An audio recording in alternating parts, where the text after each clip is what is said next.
So a very warm welcome to everybody who is in the session.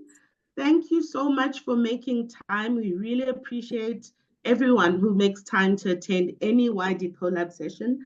We really hope that you get the outcomes that you've just listed. It's really lovely to see how people want to learn more, want to see what M&E is all about. It's an excellent, excellent, excellent time. So just to get us started off, yes, just to give a short background. Sorry, I think somebody unmuted. See, because I'm hearing a little bit background. Okay, now the feedback is gone, which is great. So just to give a little bit of an overview, because you do want to get straight into content and maximize the time for learning and engagement. With the wonderful team that we have who's running the session, who's going to be doing this masterclass. Let me give you a quick background about YD Collab, but I'm hoping that we'll also send you some information about the organization that you've read through, and many of you who are here are also part of our member organization, so it's great to have you in the room. So we started in 2020, 2021, over COVID, being like, how do we know how to collaborate with people, especially after COVID? There were so many people who were working together, and we wanted to create a space where organizations could thrive by being in community, in collaboration with each other. So this is our mission and our guiding principle. So we look to building the youth development ecosystem. We want to have a good understanding of what is happening within the youth development ecosystem, how people work together, how things mesh together, how the ecosystem works and how people are collaborating.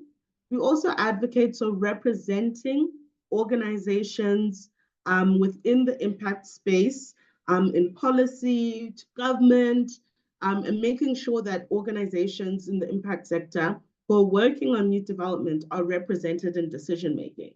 And in those conversations, in those back rooms where we wonder what's going on, that's what we try to do to make sure that we're in the room. And community. So we will really also want to build the community. And as part of that building of the community is capacity building. And that's what brings us to today. So today we partnered with the German Development Corporation, GIZ, which does support for the Presidential Youth Employment Initiative. And they're working closely with Impact Consulting. And so I think we do have somebody from the GIZ who can share a little bit about their work in supporting youth development and advancing the youth employment agenda within the country. Let's see, who do I have from, I'm just trying to go through, sorry, this wonderful, wonderful turnout. There we go, we have Bianca. Bianca, can you hear me? Then give us a bit of an introduction. I'll stop sharing so I can spotlight you. Perfect. Thanks, Rafaro. Can you hear me? Yes, I can. Perfect. Good morning, everybody. Welcome to this session. My name is Bianca Peters. I work with GIZ in a project called Support to the Presidential Youth Employment Intervention, and that is exactly what we do. As Rafaro already mentioned, GIZ is a German organization, and we implement development cooperation on behalf of the German government. In South Africa, we have quite a few areas of activity. The one that we are located in is on employment promotion, technical vocational skills development. Sorry, I have an echo. Everybody could switch their microphones off. Yes, it's gone now. Thank you. Yeah, employment promotion and skills development. And within that area, we run a project that supports the presidency of the Republic of South Africa in implementing the Presidential Youth Employment Intervention. As part of this project, we provide support directly to the presidency, but we also realize that a lot of the organizations that are doing phenomenal work in that space still have a lot of capacity gaps, and it takes everybody to do more than they have done before in order to address the youth unemployment crisis. And we wanted to make sure we provide the capacity development support that organizations already doing great work on the ground need in order to deliver their programs even more effectively and at greater scale. And it's within this context that we have contracted impact consulting to support a number of organizations with looking at their system for monitoring, evaluation, reflection, and learning, and revise their systems to feed better into the overall PYEI M&E system, so that we can capture results and learn from what is particularly effective and what is not.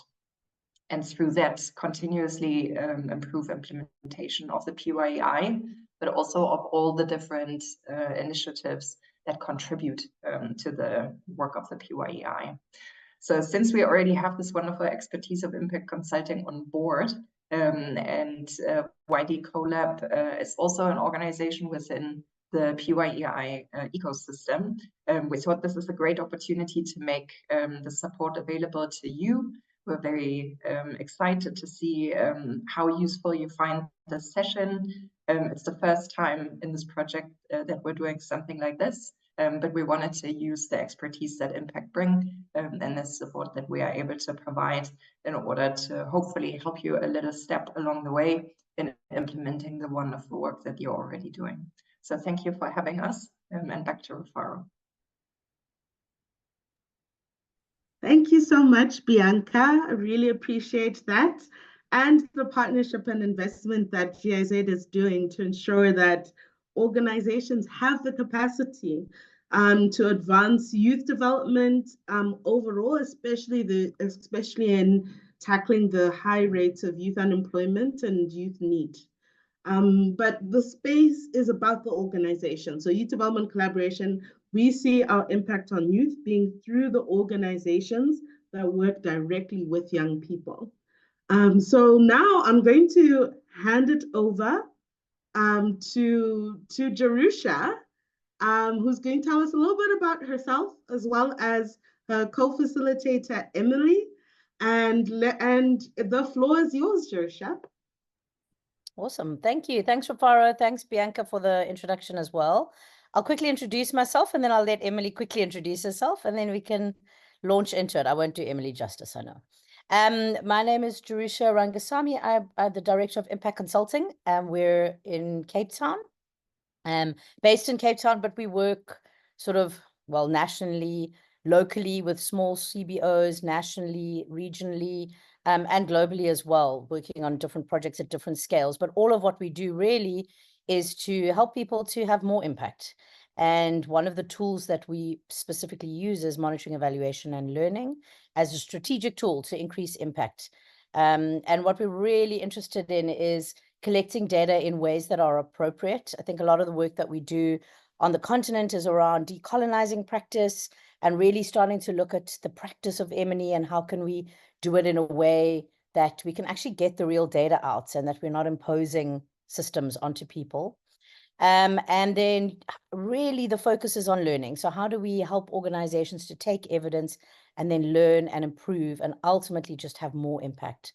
And a lot of that is about thinking bigger, which I think all of you know pretty much. So the focus of the session will be on how to build integrated frameworks, how to think a little bit bigger, what some of the tools out there are.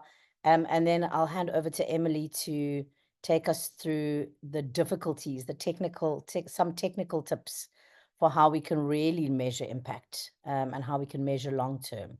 So I'll let Emily introduce herself because she's very exciting. She's working with Impact on this GIZ support program. Yeah, Emily, over to you. Hello, everyone. I don't know if I'm very exciting, but yeah, as Jerushah said, my name is Emily.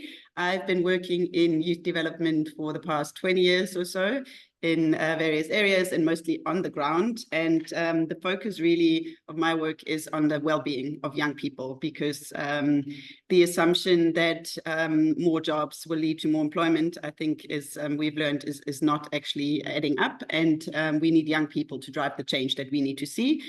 that's where my passion lies, and that's why I'm very excited to be part of this project, to work with the presidency and GIZ on larger scale programs and interventions that enable young people to step into economic activity and hopefully lead lives that they actually like living.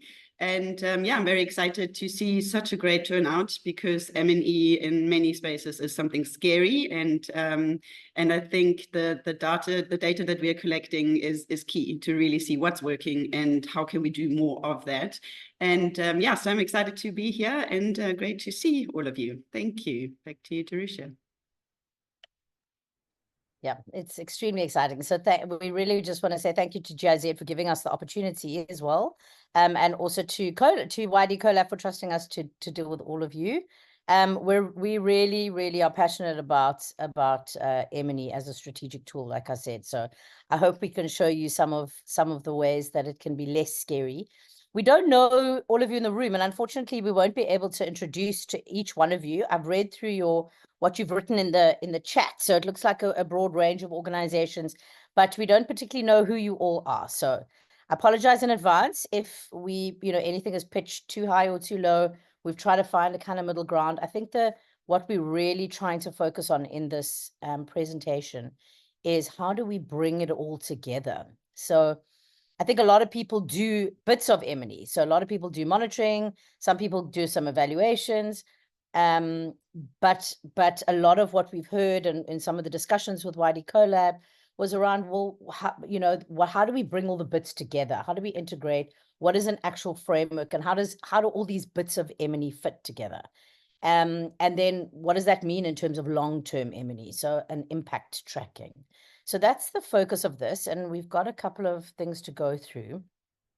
So I'll just take you through a little bit of an introduction as well. Apologies again to those of you who are practitioners and who know all this back to front, but I thought it would be quite nice to just set a few frames just in case, to make sure we're all on the same page. So let me share. If you have questions, just please go for it. Here we are. Just put your hands up and then I'll try and accommodate them. But I will stop at certain points and we can ask questions. And then we've got a little bit of time, so we'll probably go into one or two breakaway rooms just to have a chance to engage with some of the content. Okay. So quite a lot to get through. It's not as scary as it looks. But just to start off saying, well, why should we do MEL? We know this, but there are multiple reasons. I'd like to talk through a couple of principles. We won't be able to go into all of them, but how do we really do effective monitoring, evaluation, and learning? To look at outcomes versus impact, and also to talk about frameworks that are impact-based. And I know that's what you're particularly interested in.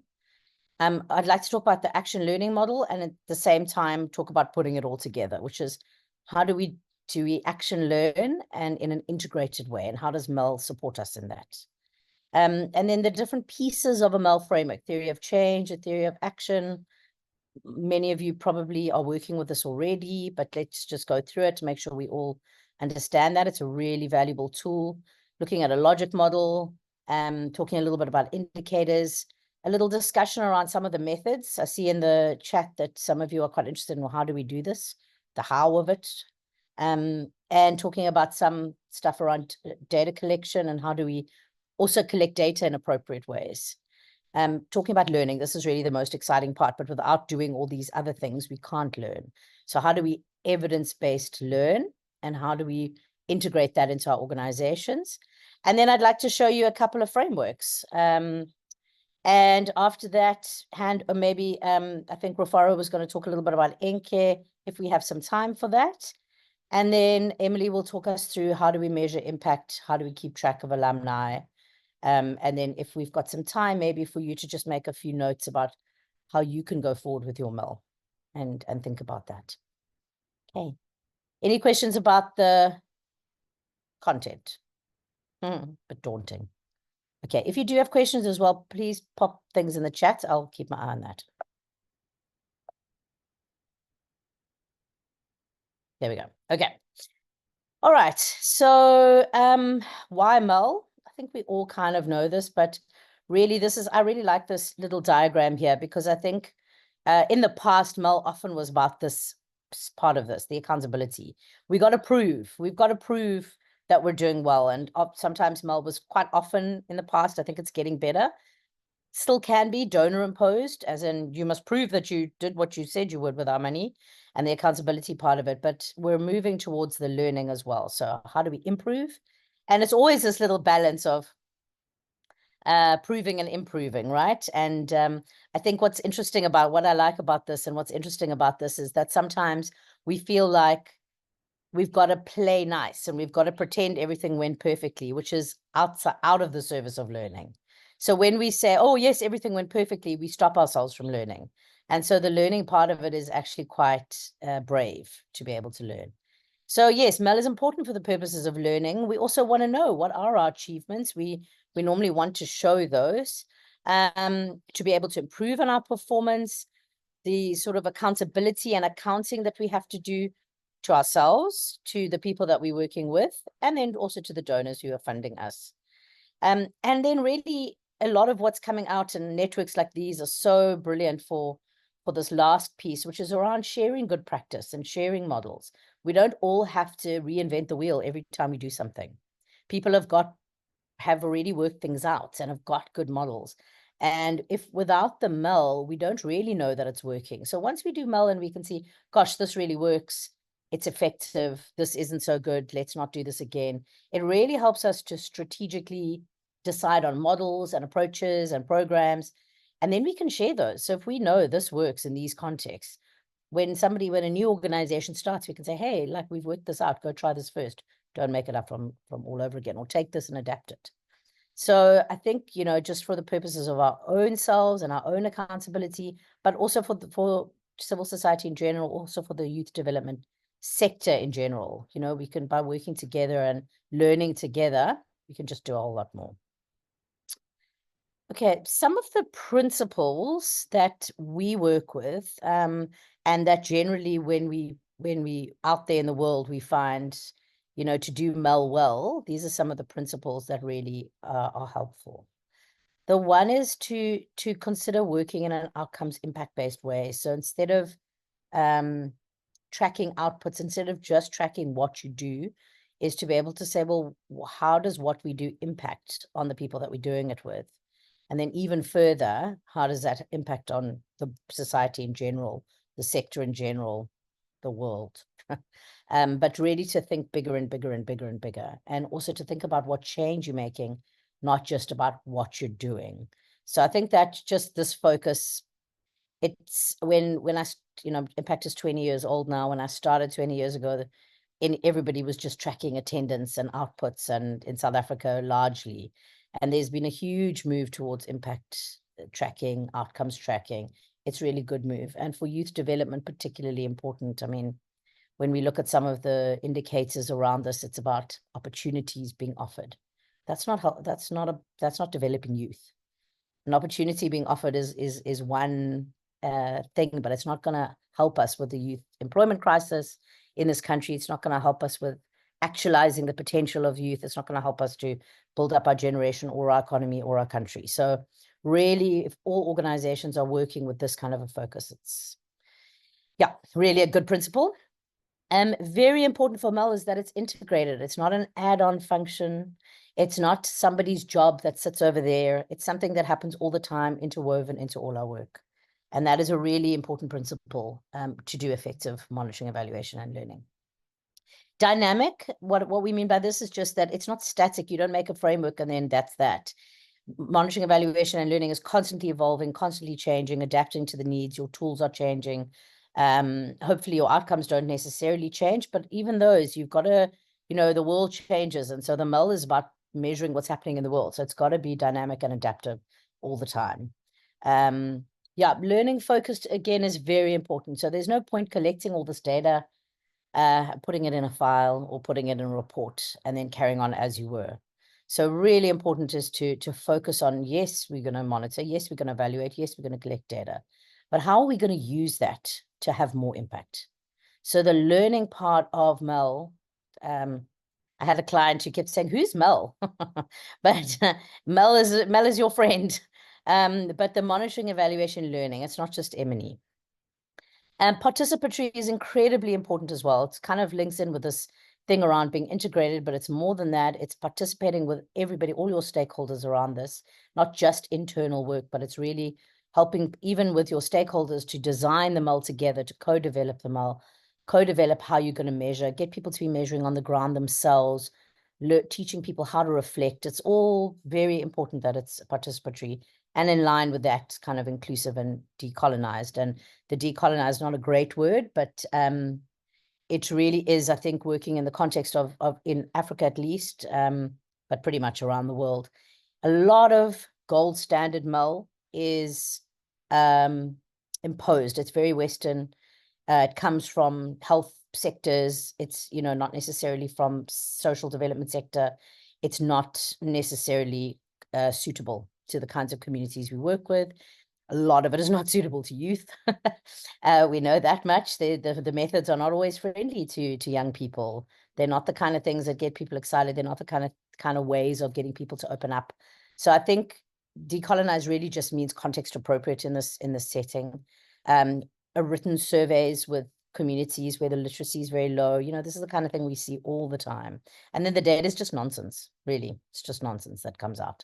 So yeah, so looking at standards for ML that are appropriate to our context, super important principle and something to really work with. And sometimes you have to push back on this with your donors because they'll say, well, that's not good enough, or we need something that's written and quantitative, and actually those things don't necessarily work. So in fact, like I say, they give you nonsense. So when it's nonsense, push back, and really sometimes sitting around and listening to people is all you need to really understand what's going on. And that can be done in a very structured and rigorous way. So yeah, just a very important principle that I really want to emphasize for working with youth, working in our settings that we're working in. And also emergent settings, you know, the world's changing, like rigid forms don't always work. And then very importantly, I think in South Africa, I think in the world really, is a gender lens on ML and making sure that we're looking at that as a variable. We know that, you know, this is something that like the gender aspects, a lot of us are incorporating gender aspects in our work, and it's important to measure them as well. And also having a bit of a feminist lens on that, which requires investigating issues like power and things like that. So we're not just looking statically at did you gain knowledge, but also looking at why and why not are things happening with different lenses of how the world is set up. Okay, that was a lot. Let me carry on. Okay, the very important tool that we work with and that is super helpful for thinking about monitoring, evaluation, and learning is an action learning model. And I'm sure you all have seen this, know this, but I'm going to kind of frame the MEL functions and how you do MEL effectively in this plan, act, reflect, learn cycle. So an integrated MEL system should do this. So when, as organizations, we plan and we act, we plan and we act. Some organizations just plan and never get off the ground. Most organizations run around acting, but you know, a lot of them do some planning and acting and planning and acting and planning and acting and planning and acting. That's a normal cycle. And the MEL part of it is this reflecting and learning and bringing this in so that you plan and you act. And sometimes you start acting, sometimes you start planning. Lots of you start by doing something, and then maybe you retrofit your acting, your planning. But what we really, MEL is all about act and reflect and learn. And learn means replan. Take it back into planning and then act again, see what works. Really importantly is that none of us know the answer. And so the action learning is super important because we're constantly in different environments with different groups, with different contextual realities in the world, in the country. You know, sometimes we have electricity, sometimes we don't, sometimes we have a pandemic, sometimes we have, you know, IT crashes, sometimes they're hackers, then there's a war. Like these things are happening all the time. And so we constantly have to be adapting what we do. We can't make a plan for 5 years and then just act on it. It's not going to work. So how do we keep responsive? How do we keep doing this is through an action learning cycle like this. And your MEL framework should do this for you, should help you to be able to work in this way. 2 things here that I've written down is around integrated MEL helps you to become a learning organization. Maybe I should say an action learning organization, because it's not just about thinking about it, it's doing it, trying it, and then learning. And, you know, when you reflect, you can then take the evidence and the insights that you gain and use that to replan, so that you can change your strategy, you can change your implementation. When things aren't working, you stop, don't carry on. And all of that ultimately then optimizes the outcomes and the impact that you can have in the world. A very important distinction to make is around contribution and attribution. So as I mentioned, we work in a complex system. Everything's changing. Things are shifting. Funding comes and goes, all kinds of things. Lots of different players, more and more collective effort. Lots of people addressing, you know, let's say literacy, let's say youth employment. Lots of people addressing it from all different angles. And so we ourselves are not making the outcomes. There's a few outcomes that we can say we did this alone, and it's not realistic. And the same with indicators. We can track certain indicators, but we're not in charge of making those indicators happen, especially when we start thinking on outcomes and an impact level and a broader scale. But very important not to say, oh, well, we can't know what we did. We need to still look at a bigger change and then be able to say, how did we contribute, or did we contribute to that change? So don't aspire to attribution, say we were in charge of making that happen, but how did we contribute? And I think very important with Mel is to allow for that. I see a lot of people who stop and say, well, we can't measure impact because we're not the only ones doing that. But you can certainly measure your contribution to it, and you can certainly measure whether anything you're doing is actually landing anywhere. So it's important to do that, not just ignore it. But also not to get despondent and say, oh, but you know, no one said it was us alone. It doesn't matter. We're all contributing. Okay, sorry, I'm just... Okay, so then going into this action plan. So what I've done here is sort of try to attach the different elements of the framework into the action learning cycle, because it is. An integrated MEL framework is about putting all the pieces together. It's about putting all the pieces of your work together, like you can see here, and then using that. So integrating it into your work, but integrating all the bits of MEL. And I think we see often a lot of organizations that have certain of these bits. Lots of organizations who don't have number 3 and 4, reflection and learning. So maybe even if you have the top ones.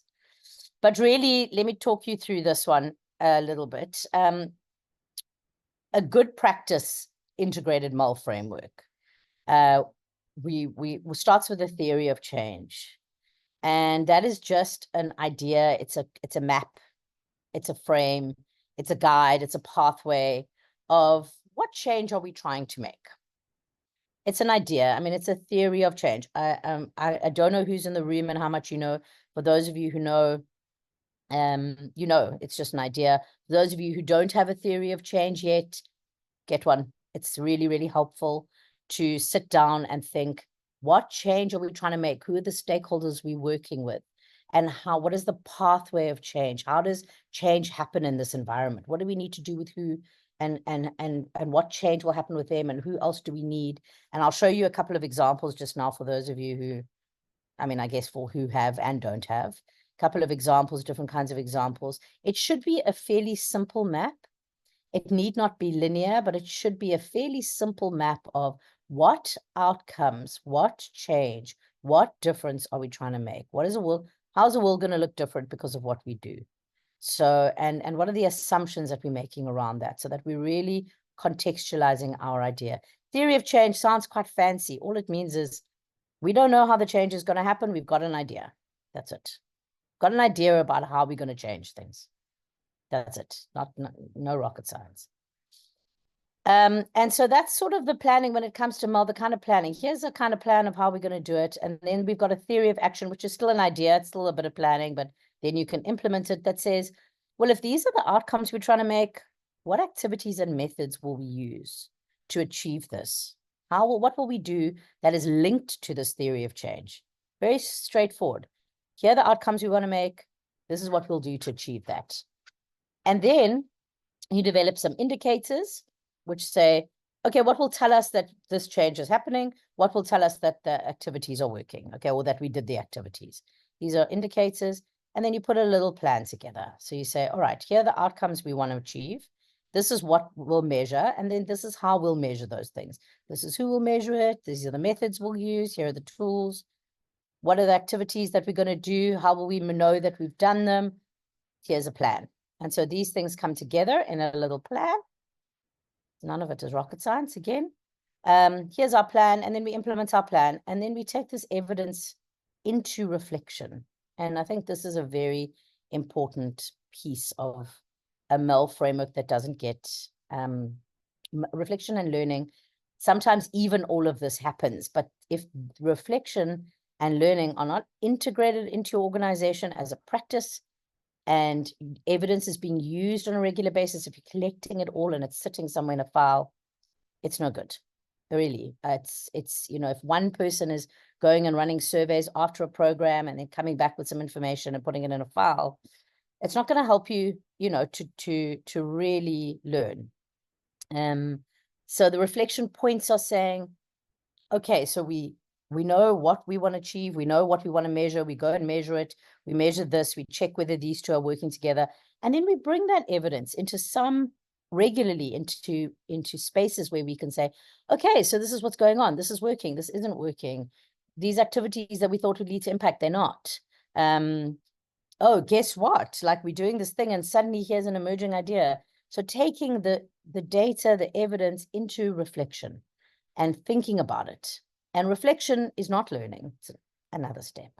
Reflection is looking at it and saying, oh, okay, what can we see? What are the trends? Learning is actually using that to revise again. So what are the lessons and what are we going to change with this?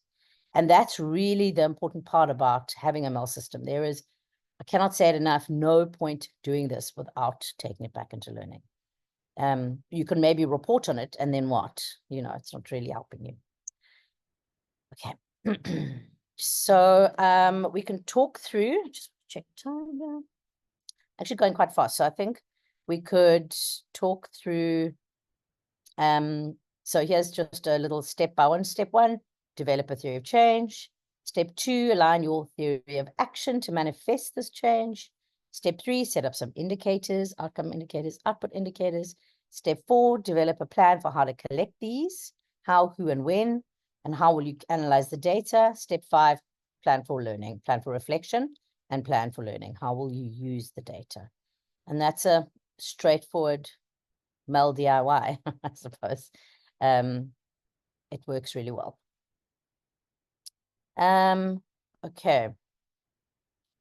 So for those of you who are not maybe that familiar with the theory of change and the theory of action, it's a little bit more complicated than this, but I just wanted to simplify and kind of demystify it for those of you who are not familiar, maybe. There are nuances underneath all of this, but the very simple idea is, if we were to look at this example and say, okay, this is our kids' room. Those of you who have kids probably looks pretty familiar. And if this is our kids' room and we want to end up with this room on the other side, how will we, sorry, these two are not on top of each other. That's just the heading.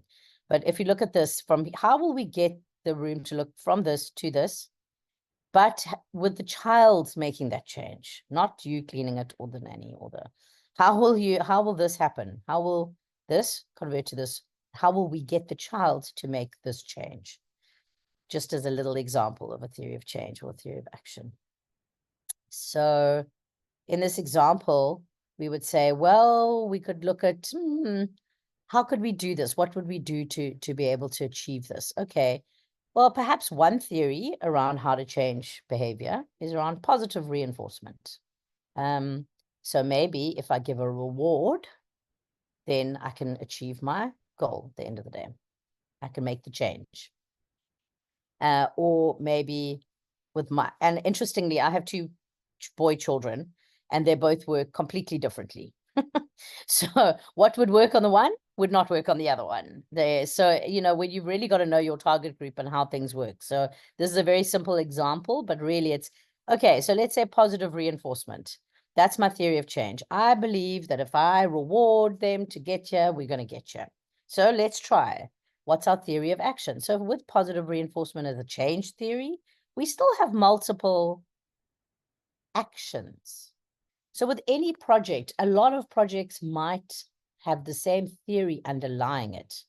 For example, if we're running an education project and we want to improve literacy marks, we might, 2 organizations, 5 organizations, 100 organizations, might all believe in a pedagogical model. So the theory of change might be, let's improve teaching practice so that learning is better. But then people do it in very different ways. One might be put tutors in the classroom. One might be train the teachers. So your theory of action, like this one, positive reinforcement, maybe I'm going to put gold stars in a chart. Maybe if you clean your room, we'll go out for ice cream. Those are different actions that still have the underlying theory of change of positive reinforcement.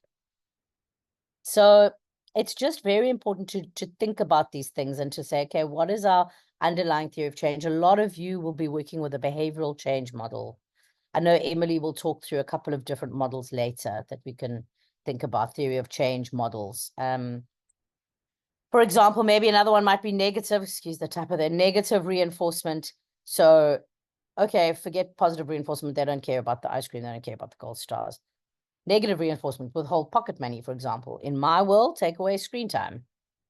That pretty much works. But it's not, it's not an underlying theory that I personally would like to use in a scenario like this. It's not a theory that is maybe in line with my principles of punishment and so on.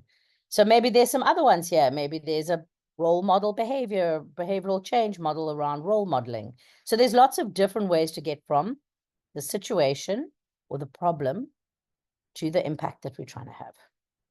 And it's really important for you to think about what your organization's theory is around this. That's the short story of this. Okay. So I think before we move into more thinking around it, it's been quite a lot. I'd like to take 1 or 2 questions if they are in the room. And then I think it would be really nice to just get into some buzz groups. I'll just put you into some buzz groups just to discuss with each other and just to have a think about what your impact is that you're trying to make. Actually, let me do one more slide, sorry. Let me do one more slide and then we'll do that exercise. So while you're looking at the slide, maybe think about the buzz groups that we're going to talk about. So this slide is just a logic model. The real world doesn't work like this. It's just an idea of the world. But really, the logic model, it used to be a log frame, which is very clunky, very 70s. It's kind of evolved now along the way. Some of you might still have donors that make you do a log frame. I'm sorry. But it's evolved a little bit. Logic model is really just about trying to plan the world, which doesn't really work, but it's a good way to frame something initially, and then you can adapt it as you go. So really if we think about our messy room, that's our need on this end, and we think about our impact, which is our clean room. The logic model sort of says, well, here's the need, and the impact is at the other end saying, well, that's when it's fixed. But it doesn't just get fixed by doing one activity. We need inputs, resources, we need, and then those resources will derive. And so this here would be what we'd call our theory of change part. And this is what, theory of action. And this would be our theory of change. So in the model that I showed you. So again, understanding that change doesn't happen. You don't run an activity, you don't run a training and it equals impact. We don't run an HIV prevention workshop and it results in reduced HIV. The world doesn't work like that. We don't give an opportunity to a youth and it results in reduced youth unemployment in our country. No, there's steps along the way that we need to think about. We need to think about what activities are we going to do to achieve this, and then we need to watch for stepwise change. So in this example here, it's very blurry and I apologize. I'll just talk it through quickly. It's just saying, if the need is literacy, we have a problem with literacy, we will conduct some training workshops and we'll help teachers to learn. What are the short-term outcomes? Well, that they know how to teach better, and then that they actually do it, that they actually teach better. They might know it, but are they going to do it in the classroom? So that actually takes other activities. For example, maybe we need to go and support them in the classroom. Maybe we need to provide materials. Maybe we need to have online courses. There's different things that will help us to move between progress with our outcomes. And then, you know, what is it? Will they actually do it? Are they actually doing it? And then we need enough teachers to be doing it, and we need the learners to not be hungry, and we need the learners to be able to learn. We need them to have the ability. We need them to come to school. All of those things in order for the impact to happen. So there's a big leap between your long-term outcome and your impact. Okay. It's a lot of input. I think it would be quite nice to have a little buzz and give you guys some time to apply some of this to your own work. Some of you are experts, then it would be really nice for you to share with your colleagues. And I'm going to put you into a few buzz groups just to talk about and share with each other really what is just a very simple, like what are the outcomes that you're having? What are you trying to change in the world? And what are you doing to do that? But then what is the impact? And really to think about impact being broad societal change versus outcomes being on your beneficiaries or with the people you're working with. And that's really important. Do you want to add, Emily? Yeah, Jerushah, there's one question from Enrico in the chat that says, what would you consider, what would qualify as impact? And I think that ties in nicely with the question that you're posing here. What are you actually trying to achieve? What is the impact that you are trying to create in the world, in the participants of your programs? What is the change that you want to see? So this is exactly what you're going to think about now. Exactly what you're going to think about, because outcomes so for example, let's say some of you are doing, let's take an example of a youth development organization we worked with recently. So the outcomes, so they're providing internships and things. They're providing learners with skills that would allow them to get jobs, right? But ultimately their impact is to make sure that those youth have sustainable employment or employment opportunities or income generation opportunities. So they're helping them to learn entrepreneurship skills, they're giving them skills, they're putting them in internships. Those are all outcomes. The fact that they have skills is an outcome. The fact that they have experience is an outcome. But what is the impact? The impact is that there's reduced unemployment, that there's increased employment. So impact is different to outcomes. And then what are you doing to achieve that? And yeah, I think that is the question. Exactly, Emily. Did you want to add anything before we break them up? You're good. Okay, so I'm going to give you just 15 minutes, I think, Rufaro, is that okay with you? I'm going to give you 15 minutes to just share with each other and talk about this. What impact are we trying to make as our organization, maybe even as a sector? And how's that different to outcomes? And what are some of the things we're doing in terms of our theory of action? And then we'll come back and look at, these are really our MEL tools. Really thinking about this is part of it's your foundation for MEL. You cannot measure it if you don't have this right. Okay. All good. Rufaro, you want to add anything? No, I'm all good. Thank you. All good. Happy to, you've set up the breakout rooms, I'm assuming. No, I'm just going to make some breakout rooms. I hope I've got. Awesome. Okay, so I'm also putting the questions again in the chat. And if you, in your breakout rooms, would just go one by one, unpacking what is your organization's theory of change as it is, what are you actually trying to achieve, what is the change you're trying to create, and what is the overall impact, right? So become more and more clear as you talk about it.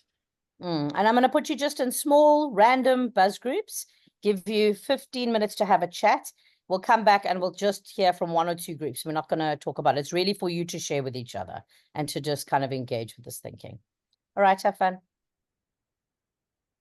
Yeah, I think everybody's back. Welcome back. There's so many of you, which is so fantastic. But it does mean we can't listen to everybody. But it would be really nice just to hear how, maybe not necessarily the content of the conversation, but just a few reflections on that conversation or how it was to engage with your colleagues. I'll take 2 or 3 comments. Anyone like to share what happened? Or how it was, or any major insights, any reflections? You want to share what happened in the group, Emily? Are you wanting to? Oh, there, Adela. Adela? Yes. Okay, go for it. Thank you. Thanks, everybody. So in my room was a diverse group of 4 people, and the last thing that I said in that group was, it's so nice to be in a group where we seemingly are feeding into each other's organizations, because part of us are working with children, part of us are working with youth in education, and finally was one person that's working with graduates, right? So you are raised as a child learning how to read. You go into school, there's an after school program that will help you achieve the marks that you need for tertiary. And when you get to tertiary, somebody's ready to actually support you financially. I thought that was fantastic. Thanks. Sure, that's such a wonderful reflection. And this really talks to this thing of impact, because it takes us all. We don't all have to do it. We can, if we can stream people through and work together and feed one to another. That's so beautiful. Thank you, Adela. That's so nice. And it's I'm glad you got a chance to meet each other a little bit. We'll try and give a few more opportunities in the next few hours.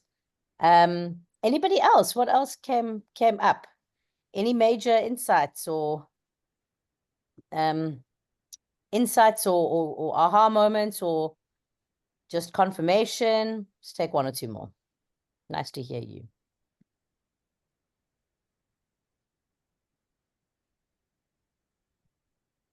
Don't see any more hands. Anyone? Any sharing? I'd also be really interested to hear if it's easy for you to talk about your theory of change, about the intended outcomes, if it's something that you do regularly, or if you had to, if it was hard to articulate it. Some sharing. Yeah, good. So we're going to take, wait, we had somebody, there's Tanika, and there was someone else before Tanika who's put their hand back down. Sibongile. It was first Sibongile, please, and then Tanika. Thank you. Hi, everyone. So in my group, what I found interesting was that we all had similar goals, like we were doing similar things in a similar industry, and it's youth focused. So I found that very interesting, and I feel like it's an opportunity not only that we here to learn on the focus and the agenda, but also to make connections and networks. So I found that very interesting that we were able to find people who are moving in the same path with us. Exactly right. Exactly. And again, fully for collaboration. How can we do it together? What can we do together to do more? Tanika, is it Tanika? I hope I'm saying your name right, but you'll help me. Yes, no, that's perfect. Hi, everybody. Hi. Thanks so much for this opportunity. It was so nice to be in the group, and it was so energizing to talk to everyone about their projects. Something that I found really interesting, and it's actually something I've been struggling with for quite a while. I think I've been working in the social impact space for 8 years. And because a lot of the work that we do is often with vulnerable people, especially vulnerable youth, and because a lot of the factors that lead to people needing the kind of help we offer often involves like relational breakdown, or guardians or caregivers who weren't present in their life, or system failures where they were not treated well. So all of that, with that kind of history, a lot of our work in the beginning involves kind of having to rebuild trust, or to create kind of emotional corrective experiences that allow them to trust us before we even get to the program, or before we even get to creating any kind of structure. And that requires a lot of presence and a lot of care. And the institutional approach to delivering impact work often feels like it contradicts the kind of things that people need, which can't be measured, can't be untangible. They're a nervous system related thing.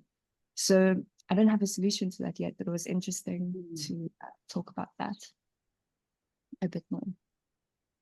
Thank you. I'm going to let Emily say something, but before I do, just to say that is the work. A lot of this is the work, what you're talking about, and it can be measured. I want to take you away from this intangible can't be measured. This stuff can be measured. Maybe not with numbers, maybe not with forms, but it can be measured.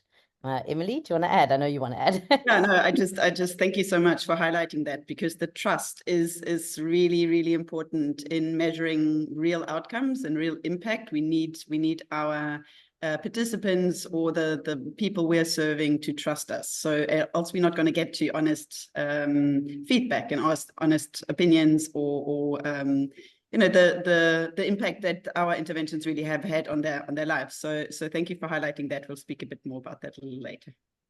Beautiful. Thanks, guys. Thank you. Alida, I'm saying your name right. I'm going to take you and then I'm going to move on. Do you want to add? Alida. Did she go away now? Oh dear. Okay, she's gone. Maybe she'll come back. I think she dropped off from what I can see. Oh dear. Oh, there you are. Hi, Alida, please go. Alida. There you are. Venter from Villierstad, Western Cape.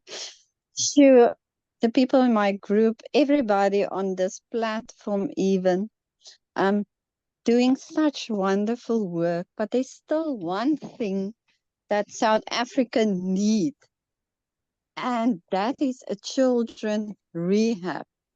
You know, all the rehabs in South Africa only take children above the age of 14. But the children are roaming the streets, age 7, 8, 9, 10 years old. They are on substance, different kinds of substance, and they're begging and doing crime to get money for their next fix. But these children have to wait until they're 14 years old before they can get any help. So we want to start a children rehab.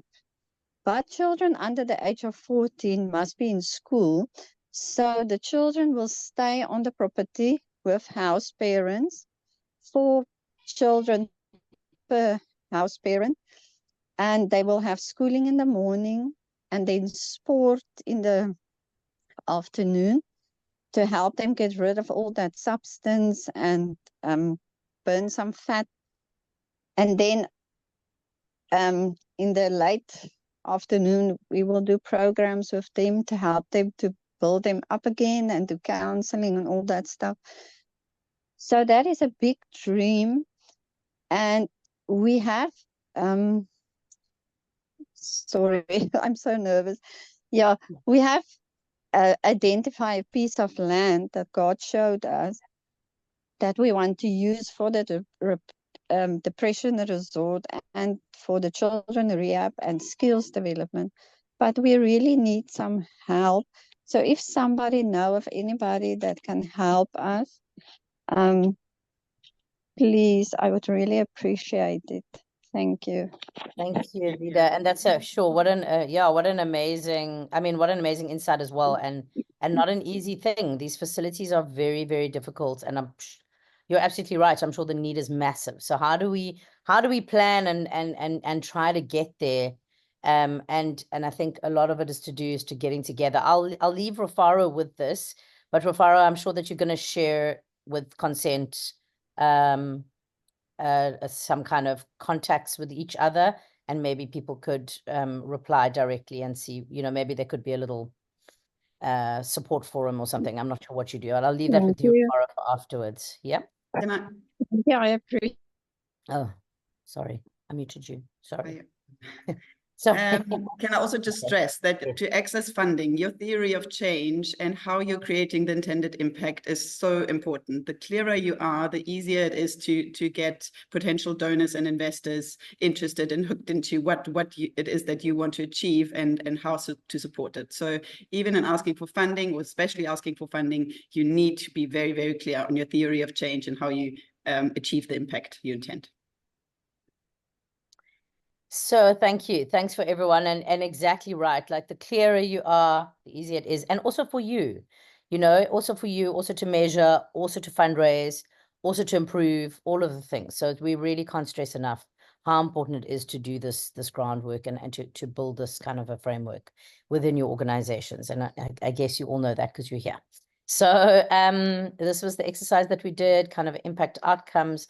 want to talk a little bit about some of the tools, and then I just want to show you a few examples of an integrated MEL framework. And then I think we should take a little break, just a stretch break, because we don't really want to lose you. So just a 8 to 10 minute stretch break and grab a cup of tea or whatever, and then come back and go into more of the measurement stuff. So this is still a little bit around theory and talking and thinking and planning. But around some of the tools and methodologies, listen, there are so many. And I think, one of the things we really need to consider here is what I was talking about around it being decolonized, around it being context appropriate, for it to be youth friendly, because youth friendly tools are its own whole thing, and there are lots of many different ways of doing it. We have our normal sort of surveys and questionnaires, right? There are surveys and questionnaires that you can make up that ask questions about exactly what you're doing. There are a lot of tools that are in this kind of format that are standardized. And I think a lot of organizations don't always know that these exist as well. So when we're looking at literacy, or when we're looking at well-being, when we're looking at depression, when we're looking at, there are tools that can be adapted and used with different population groups that have been validated and tested and credited. And I would really suggest that you look for those. What we make up is great, and sometimes we need to make it up. And sometimes if we're doing broad scale stuff, there are things that exist that are validated out there that we can take and adapt, and that are much more reliable and credible as sources of information. Obviously, pre and post are some of the ways you can do it. It's one of the ways. This is a very valid, very important way of measuring.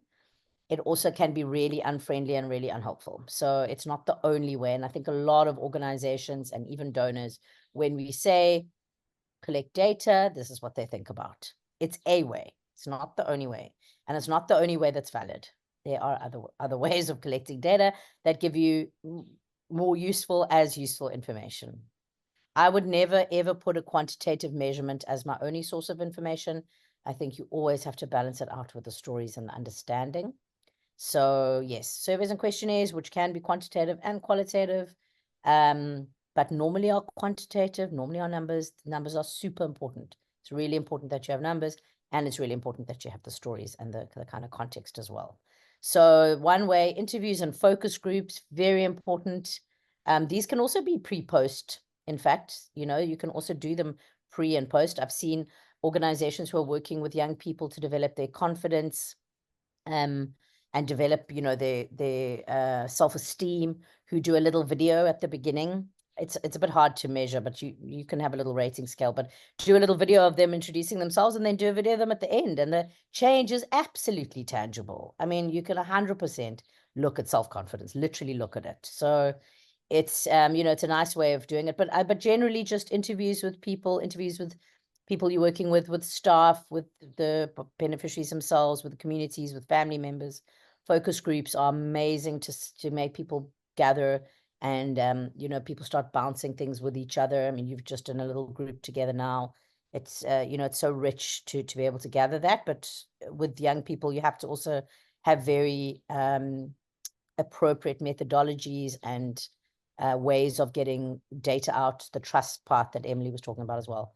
Case studies, very important, contextually, very interesting. There's something called the success case method, where you can sample for where things went really well and where things really didn't go well. And then you take those and you try and learn from both of those. So what works when it works and what doesn't work. That's a really helpful way to learn. Stories of change, or most significant change stories. Some of you may have heard about these. This is a rigorous qualitative storytelling methodology. It is wonderful. I've worked with it sometimes in combination with surveys, but also it's a really wonderful way of working with any group of people. Everybody can tell you their story, and a story comes with an automatic pre and a post.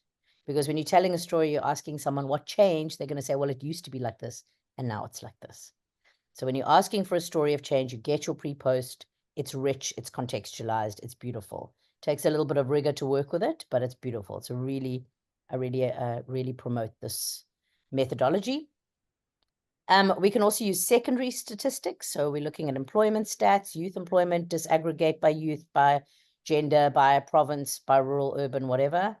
And, you know, there's various kinds of labor surveys and stats SA and whatever, secondary stats. A lot of people are collecting a lot of things on a large scale. So if you're working nationally or whatever, again, you can use those secondary stats. You don't have to go and collect it all again. Stuff around schooling and results, and, you know, there's literacy, there's the pearls, there's literacy stuff. There's a lot of secondary stuff out there. Academic records is another way of collecting information, depending if you know, where you're working, TVET or further education or internships or schooling level. You know, you could be collecting records and watching what's going on and looking for change.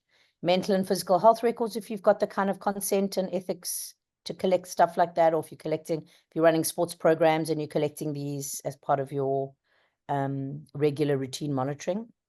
And then behavioral observations, like I mentioned a little bit with the videos, but also, you know, your facilitators can have behavioral score sheets that they're rotating, watching children and seeing how certain key behaviors.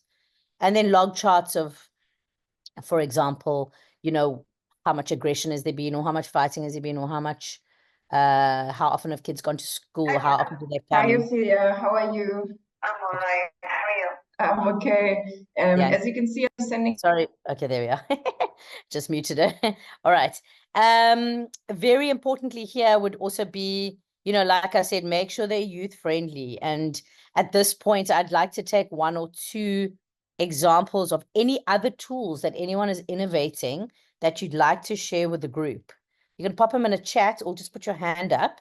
Emily, if you'll just help me with the hands, because I've got this open. Anyone got any other things that they're using that are like, oh, this is such a great tool that we use that helps us to understand what change we're making? Yep, Alpha, go for it.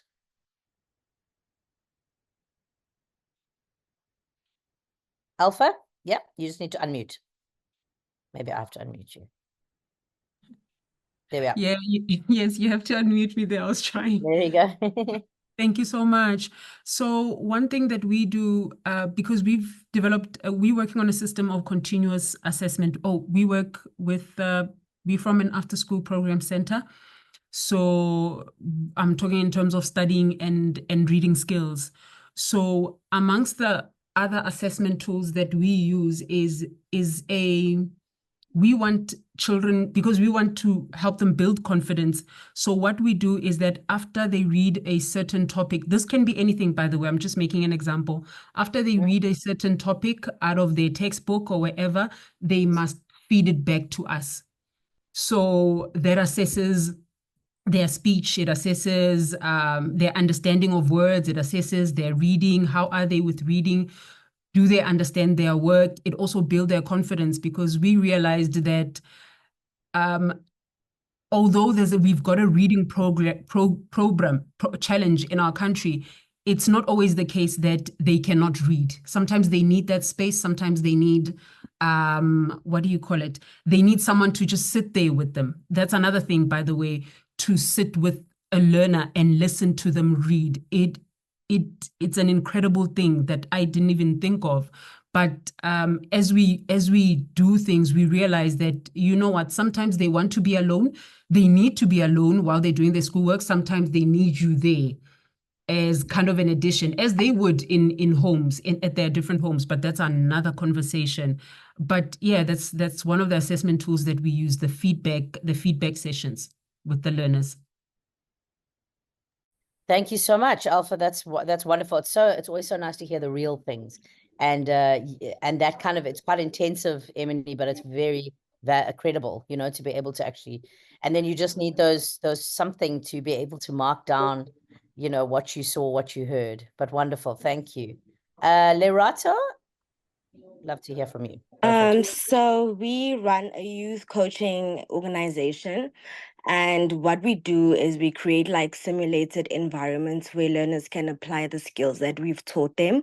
So for instance, if you are a learner in grade 11 and you want to go to university, or you want to have a specific career, what we would do is we would ask you to create a CV for your dream job. So in the process, you are applying the skills that we taught you on how to construct CVs, but at the same time, you research about your dream job.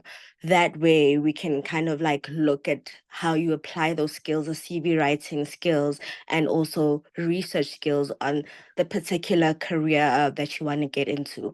Or we do like another simulated kind of assignment where you have to apply to the university of your choice, and then we kind of figure out what are you doing right? Are your marks satisfactory? Are your subjects satisfactory for the particular thing you want to study? And if that's not the case, then we obviously have time to either improve your marks or do like more research that's more focused on the kind of opportunities you want to access. So those are the kinds of things we do. Fantastic. It's exactly, yeah, that's wonderful. And that's exactly right. Actually, so both of you are talking about actually applied exercise. So it's almost like exercises that are applying what you're teaching that can then obviously RML that can show you. That's really great. Thank you so much for sharing. Okay, so I want to show you a couple of examples, and we don't not have to go into great detail. Then we'll take a quick little break, and then we'll come back and talk a little bit more about measurement. Just wanted to show you some examples. These are some of the frameworks that we've worked on with youth development and after school programs as well. Just to show you some of how other people are doing it for those of you of whom that would be of benefit. So this was Lalela that we worked with, which is I think some of you will know is arts education after school, arts education, 2 streams. The one is working with kids after school, and the other one is the actual facilitators themselves, who are young people who then get trained up and become the facilitators. So there's two streams of that. And here, you can see this was quite a complex one in terms of there's a lot of outcomes, but the outcomes are very nice. So it's looking at, saying exactly, I think, what we were discussing earlier of short-term outcomes are about, they're not about at the end. The impact here is saying we want our graduates to become role models, and we want them to be innovative, and we want them to have meaningful careers, whether that's entrepreneurship or not. So at the end, this is the impact that we want to make, is that they're going out into the world, innovative young people who have meaningful careers, and then who continue to ripple the effect by being role models. And in order to do that, we need them to be active citizens at the end, positive role models, and have some kind of meaningful work or go into further education. Those are the long-term outcomes we're looking for. Medium term, in order for them to get them there, your short-term and medium term to get them there, they need to feel more positive about themselves.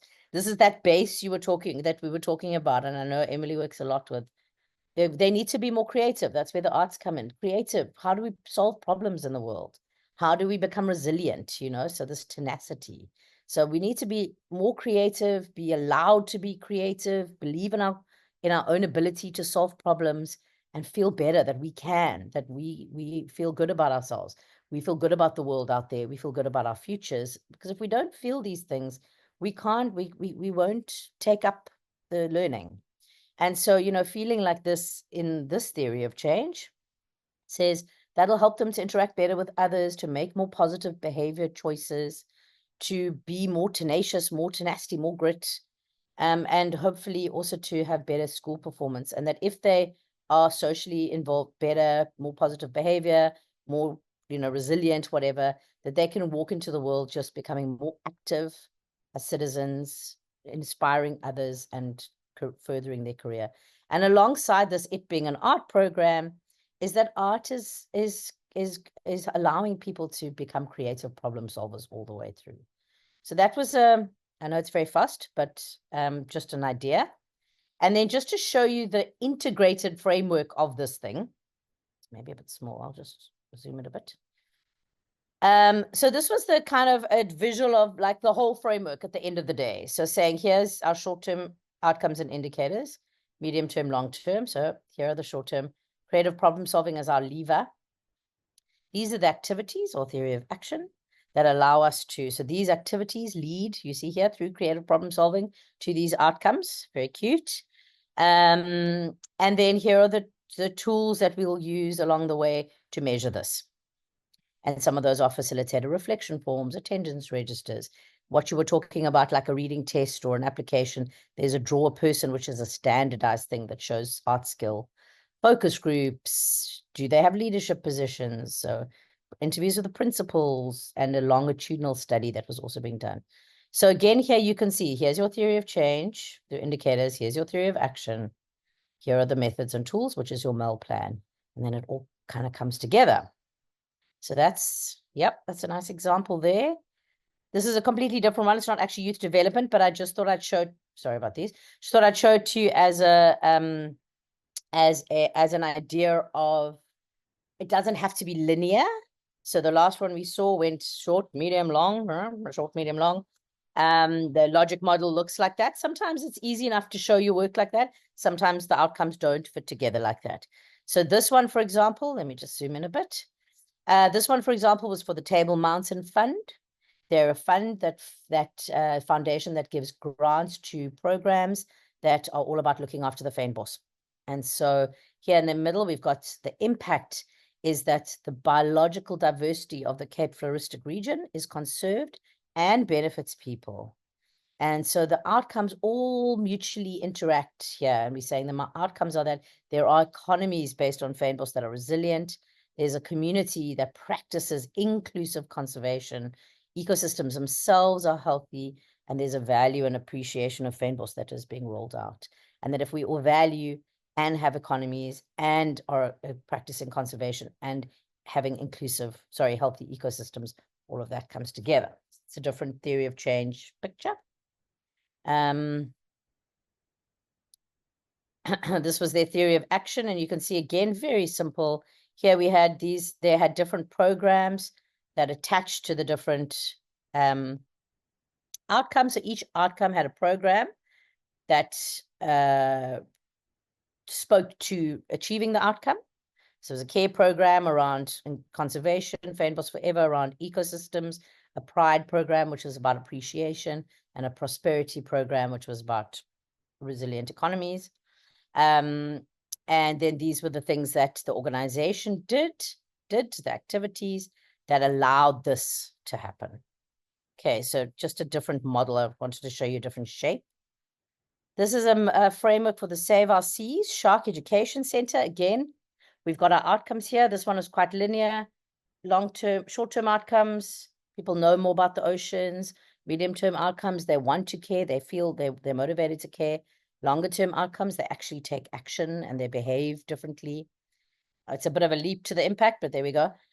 Here are some indicators that say, how will we know that these outcomes are being achieved? What are the indicators that will tell us that are attached? And then what are the activities that we'll do in order for this to happen? And what are some of the tools that we'll measure?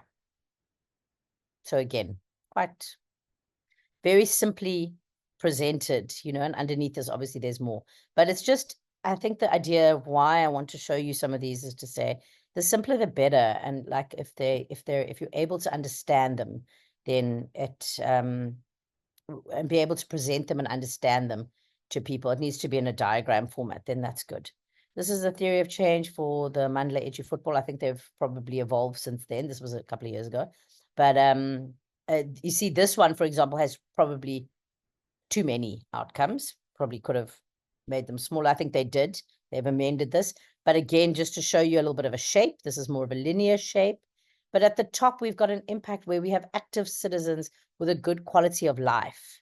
And that good quality of life, and in here we can say, is that they're healthy and they're pro-social, that they're enrolled in employment or further education, that they have improved academic results. And then underneath it, again, we've got skills and knowledge and persistence and resilience and agency and brighter futures and all of that. And I'll show you later how this measurement got done. Okay, so those are some examples very quickly. I'm sure it looks very similar to, sorry, Jerushah, sorry, there is a question in the chat, and I think it's helpful to understand where we're at. So the question is, what are some of the outcome indicators that you were measuring? I don't know which example is referring to, but maybe just to speak a little bit about the more specifically about the outcomes and the indicators and the difference. It seems like not everyone is clear on the difference or what that actually means. Okay, sure. So let's have a look at this one because it's probably got the most. Can you see this? I hope you can see this. First So if we one. look at Yeah. more, the first one, if we look at Lalela, for example, these are some of the outcomes. So the indicators here. So these are not because of the visual, there is a more technical way of doing it, but there's a technical thing behind this. This is the visual is just to have short version, okay? But if we look at, for example, let's look at this line maybe. So when we're saying better interactions with others, what are we going to measure that will show us measurable? So as somebody said, this is not measurable. So we'll measure what are the interactions like with other friends? What are the interactions like with school staff? What are the interactions like at home and in the community? What are their communication skills like? And then some kind of standardized thing around social and emotional intelligence. So this is what this organization said. If we can see, these are the indicators that will tell us whether they are having better interactions. Positive behavior choices. Here they were looking at measuring less substance abuse, less teenage pregnancy, more respect for self, less crime and aggression. So those are the indicators of healthier choices for this organization. That's what they measured in order to say we're achieving this outcome. Greater tenacity, or it was in what they measured, and these ones were a little bit complicated, but we actually find standardized tools for these, was increased commitment, will show us we've got tenacity, motivation, improved leadership, where they were actually tracking what kind of leadership and responsibility they were taking at school and in other parts of their lives. And improved grit, drive, and resilience. So that got measured in the classroom, in the art classes, in terms of like how much they continued with work and how much they gave up. So hopefully that answers some of it. And then better cognitive and school performance, better cognitive functioning. Again, they had some sort of tests, assignments for this. Better school marks they tracked for their participants. Fewer dropouts. I don't know what higher dropout rates, sorry. Wrong one. But fewer dropouts there. So are they coming to school? Are they staying at school? We know, especially as they head into high school, that gets out. Hope that answers a little bit around indicators. Indicators are the outcomes are what change we're trying to see. And the indicators are what are we going to measure? This is a bit small, sorry, this image isn't great. Let me show you another one quickly. So here, this was, again, increase in knowledge. People know more about ocean life. Increase in indicators and increase in knowledge about ocean life. So this was, for example, the children that came to the Shark Center, or they had sort of outreach programs and things like that they were doing. And so they had a kind of pre-post or a way of measuring knowledge, increase in knowledge, awareness, tracking, public opinions and community opinions around this. People gain skills that help to build environmental sustainability, working with core groups of people. They would check, like, do they have more skills? Do they know how to recycle? Do they know how to, about waste? Do they know, etc. People feeling more positive. Again, that's talking to people. And then when it came to the longer term outcomes, there were kind of school programs here, and they were tracking what actions were being taken. So the indicator would be people act in an environmentally sustainable way, and the indicators, what are the number and type of actions that we see happen that then become evidence. I hope that helps. Indicators is a whole nother day of talking. But it's really important. And indicators are not always great. They are important to, I think what I want to say about indicators that's super important is that you must never, ever have a MEL system that is indicator only focused. Indicators help us to track some of the things that are going on, and our MEL system must always look for unintended things. So we always need to be tracking the things we think are going to happen and what's happening that we didn't know is going to happen, because there's always things we didn't know was going to happen. And we need to be able to have a system for tracking that. And that's where things like stories and case studies and things are really important methods, because your forms might track your indicators, but your stories will tell you other stuff. And it's super important that your MEL framework has space for what else is happening to be able to be heard and processed. Okay. This one is a Good Work Foundation. Some of you might know them. Bringing technology into rural areas and digitizing technology and running campuses, academies, and having IT tech hubs in rural areas, teaching all the way through from primary school all the way through into post-school and adults even, and getting them, training them up in not just being digitized, but also providing facilities, technological facilities, and so on. Okay, so this is for after a little break. Any major questions? Otherwise, let's take 10 minutes, I think. Yeah, that's good. I don't have much more, Emily, and then it's you.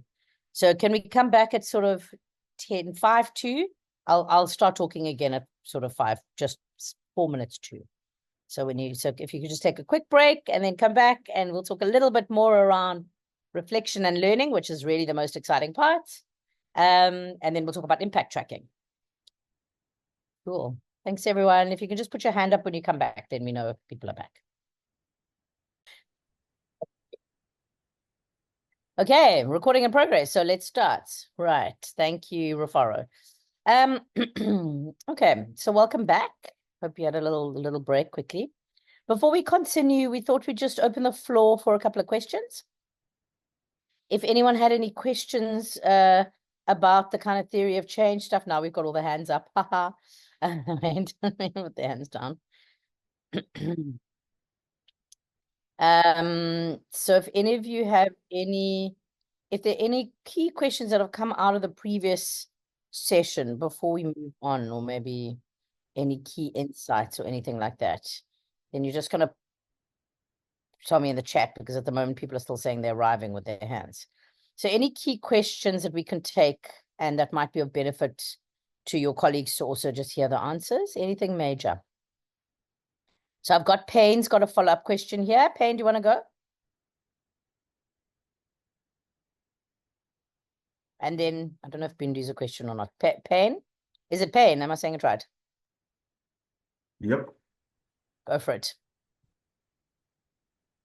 I've just typed my question on the chat section, but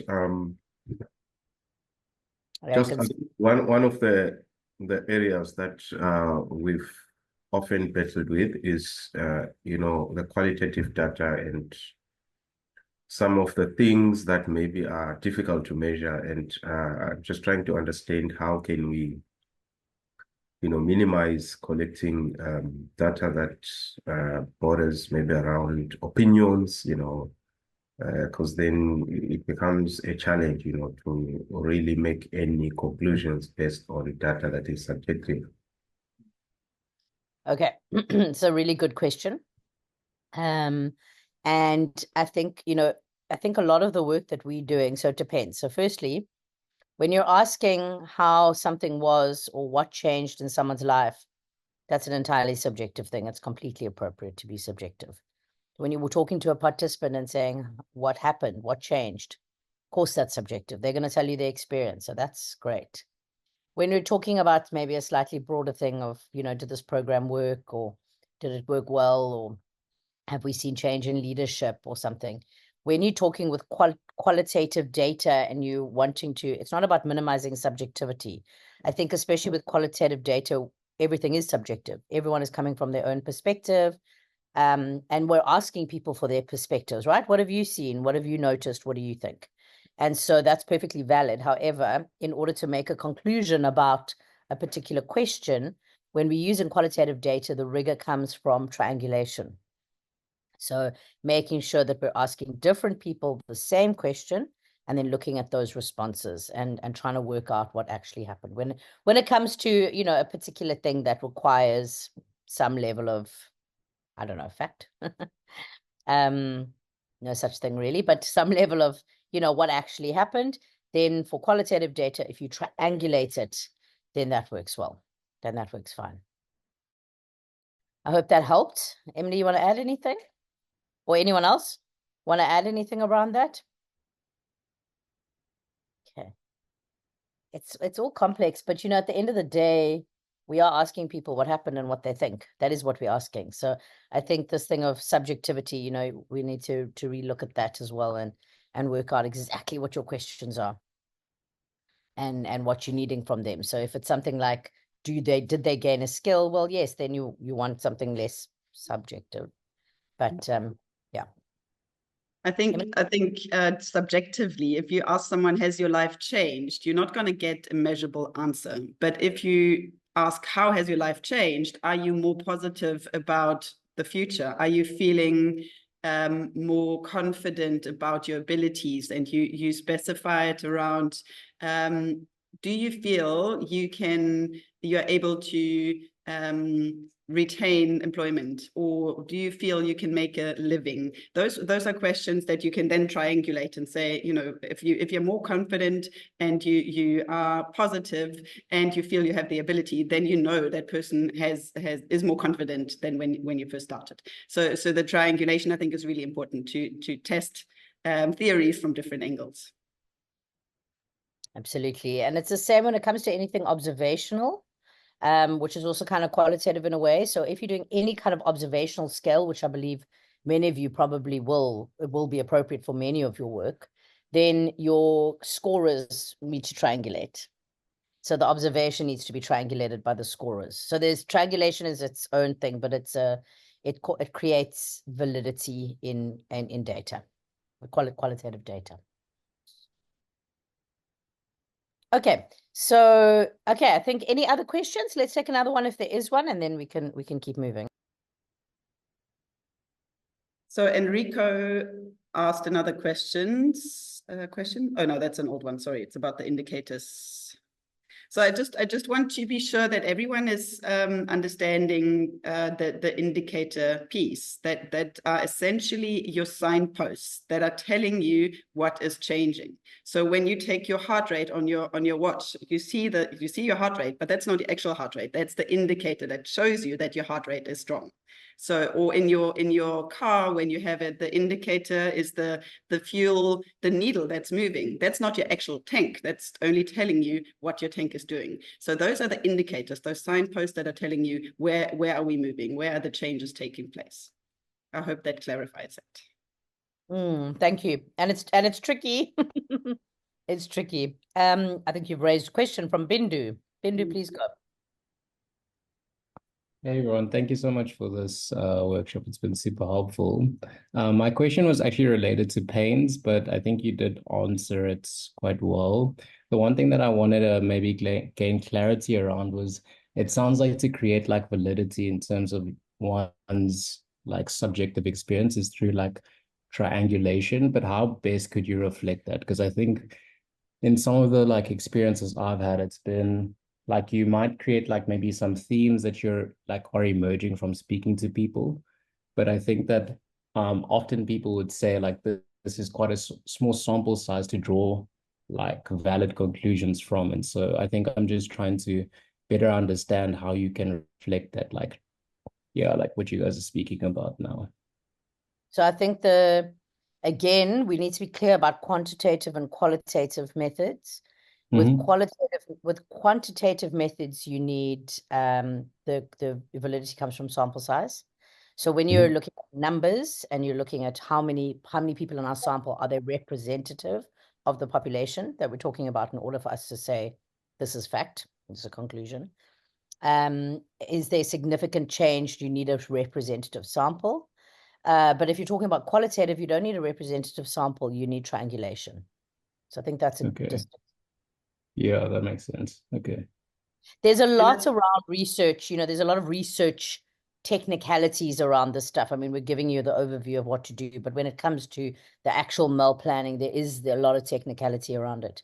Emily, you want to add, and then we'll move on? Yes, I just wanted to say that as long as you're not claiming that you change the lives of the youth of South Africa with a sample size of 4, then you can, you know, your sample size is valid no matter what. But you can't claim that you are you know, creating employment for all of South Africans young people when you're working with small groups. So as long as you're clear on what you're presenting with your data, any sample size is fine, even for quantitative.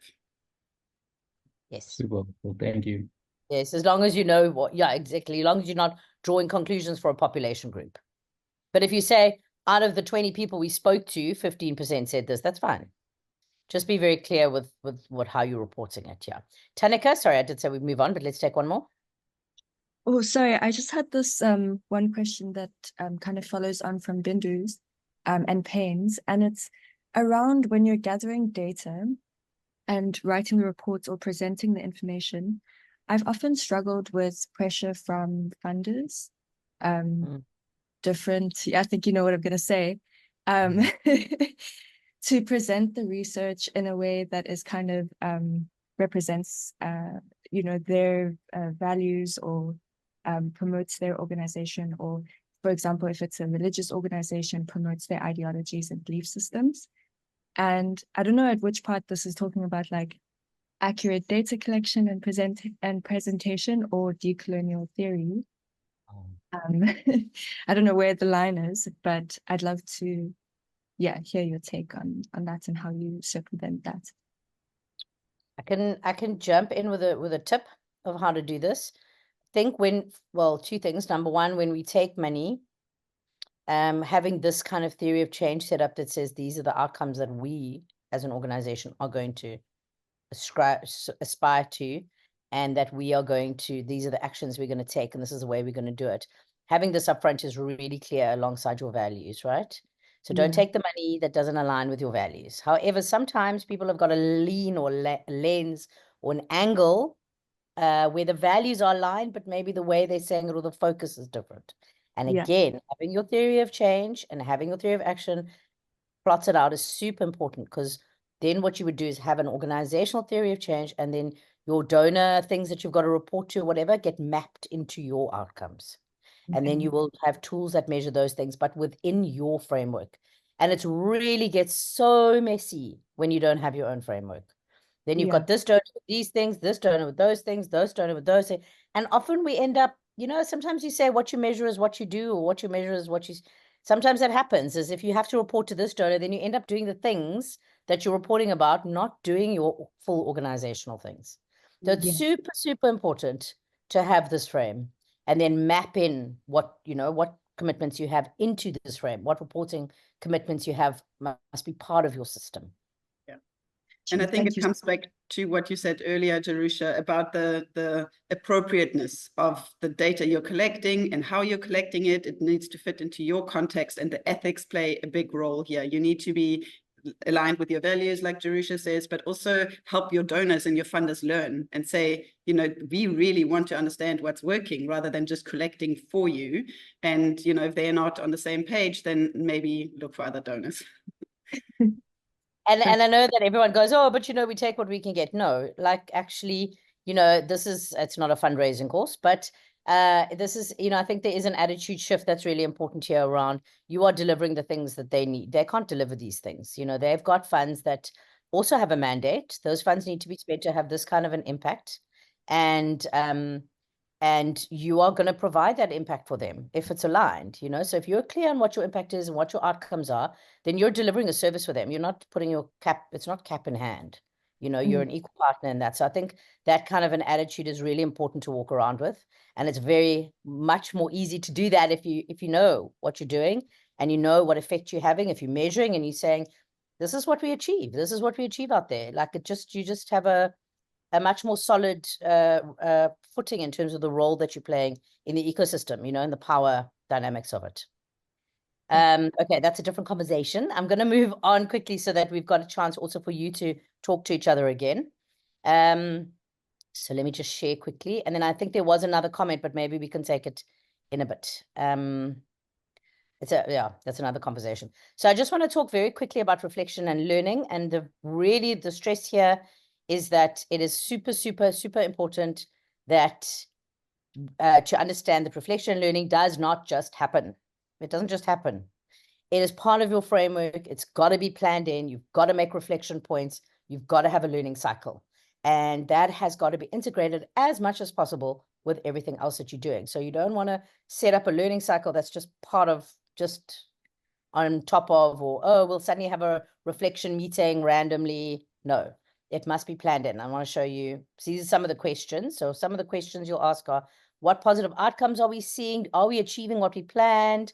Are the interventions and outcomes that we're seeing relevant? Like, are they meeting the needs that we try to meet? Are they addressing the issues that our stakeholders have? Efficiency, could we have spent less?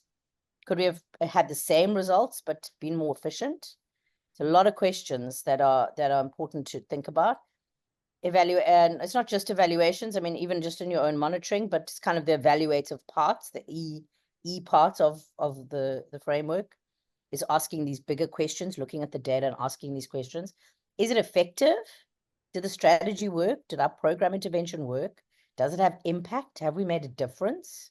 Is it relevant? So maybe you're making a whole lot of difference, but it's not the difference that you were trying to make. That it does happen.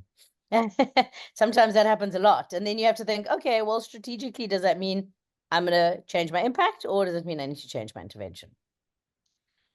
Is it sustainable? Can we walk away and this change will continue? So sustainable, often people think about as money and finance. That's one way. When it comes to outcomes, we're talking about sustainable outcomes.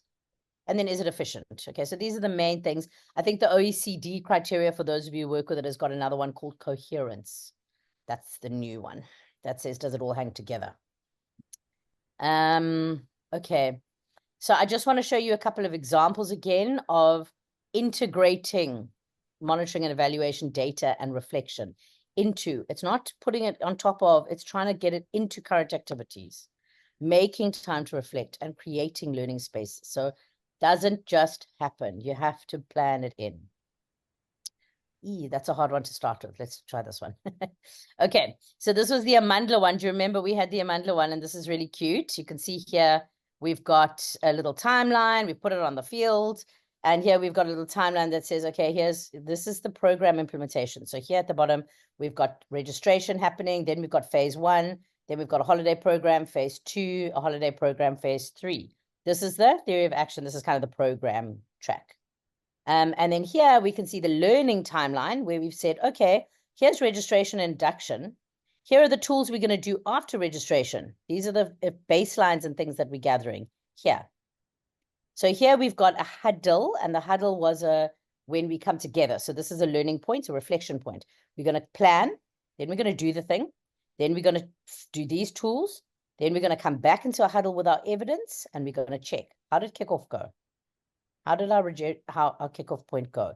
Take that and then do the next phase using information and evidence from here to advise us and collect data along the way.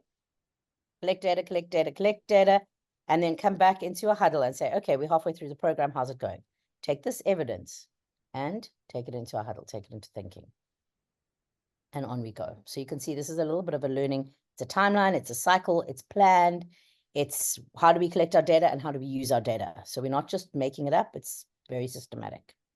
Here is, you don't have to, we're not going to go through this. You'll have it to look at later, but this was a data flow for that exact thing, saying, how does the data flow into these huddles? How, for each huddle that we had, this is what happens. We collect the raw data, we populate our sheet that we all put our data together on. We have a team pre-huddle where we reflect as teams, and then the team leaders come together as a organizational huddle.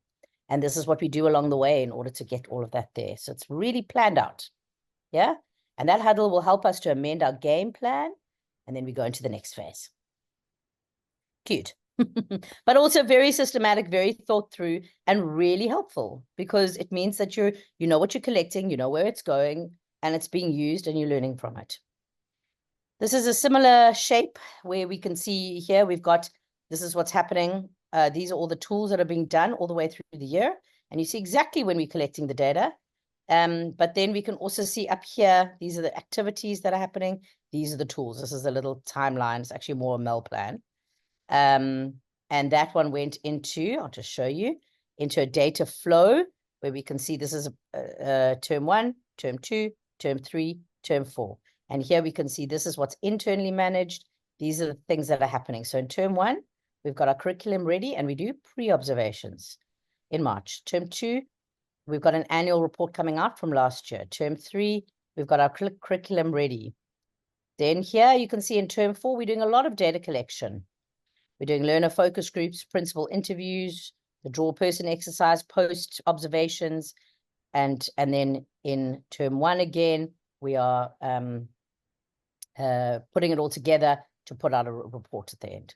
So again, so lots of things happening at once, but a cycle of your work, a cycle of learning, okay, and building in that learning and reflection stuff. So, Emily, want to do a 5-minute buzz quickly for people to think about what learning practices they have, and then we move into you. Yes. Yep. I think it's really important that you understand your indicators and for your outputs and your outcomes and what you're trying to achieve. So have this conversation so that you are sure when we go into long-term tracking that you know what you're tracking. So I will just throw you into some groups again, and hopefully you get to meet some other people. Let me just stop sharing quickly. So the exercise is to just share again amongst yourselves. It would be really nice, maybe, to share some of your practices with each other, practices, maybe indicators and so on, but also some of your learning practices. Like we have an annual strategic session, like how much evidence do you use? Just anything that you can share with each other or questions for each other. And I'll put you in similar size, maybe slightly similar size groups. Just 10 minutes, Emily, is that fine? Yep. Maybe 5. Yeah, 7. Okay. All right, sorry, I'm still in a recreate. There we go. Okay. And there we go. So you should be in a few groups. A couple of you all have a chance to speak. See you in a bit. Right, just checking that everyone is back. I would love for you to put 1 or 2 reflections into the chat if you may. Maybe what you've learned about your own indicators, about your own intended outcomes and how you measure them. So whatever have come up for you, please put it in the chat. And then we are diving into the long-term impact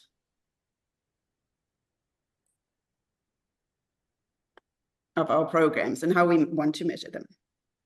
Just to see, is everyone okay? Can I see some reactions? Is everyone back?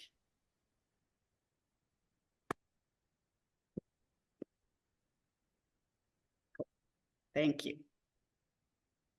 All right, so we are assuming that you've got your theory of change. You are clear on what the intended outcomes are that you want to create.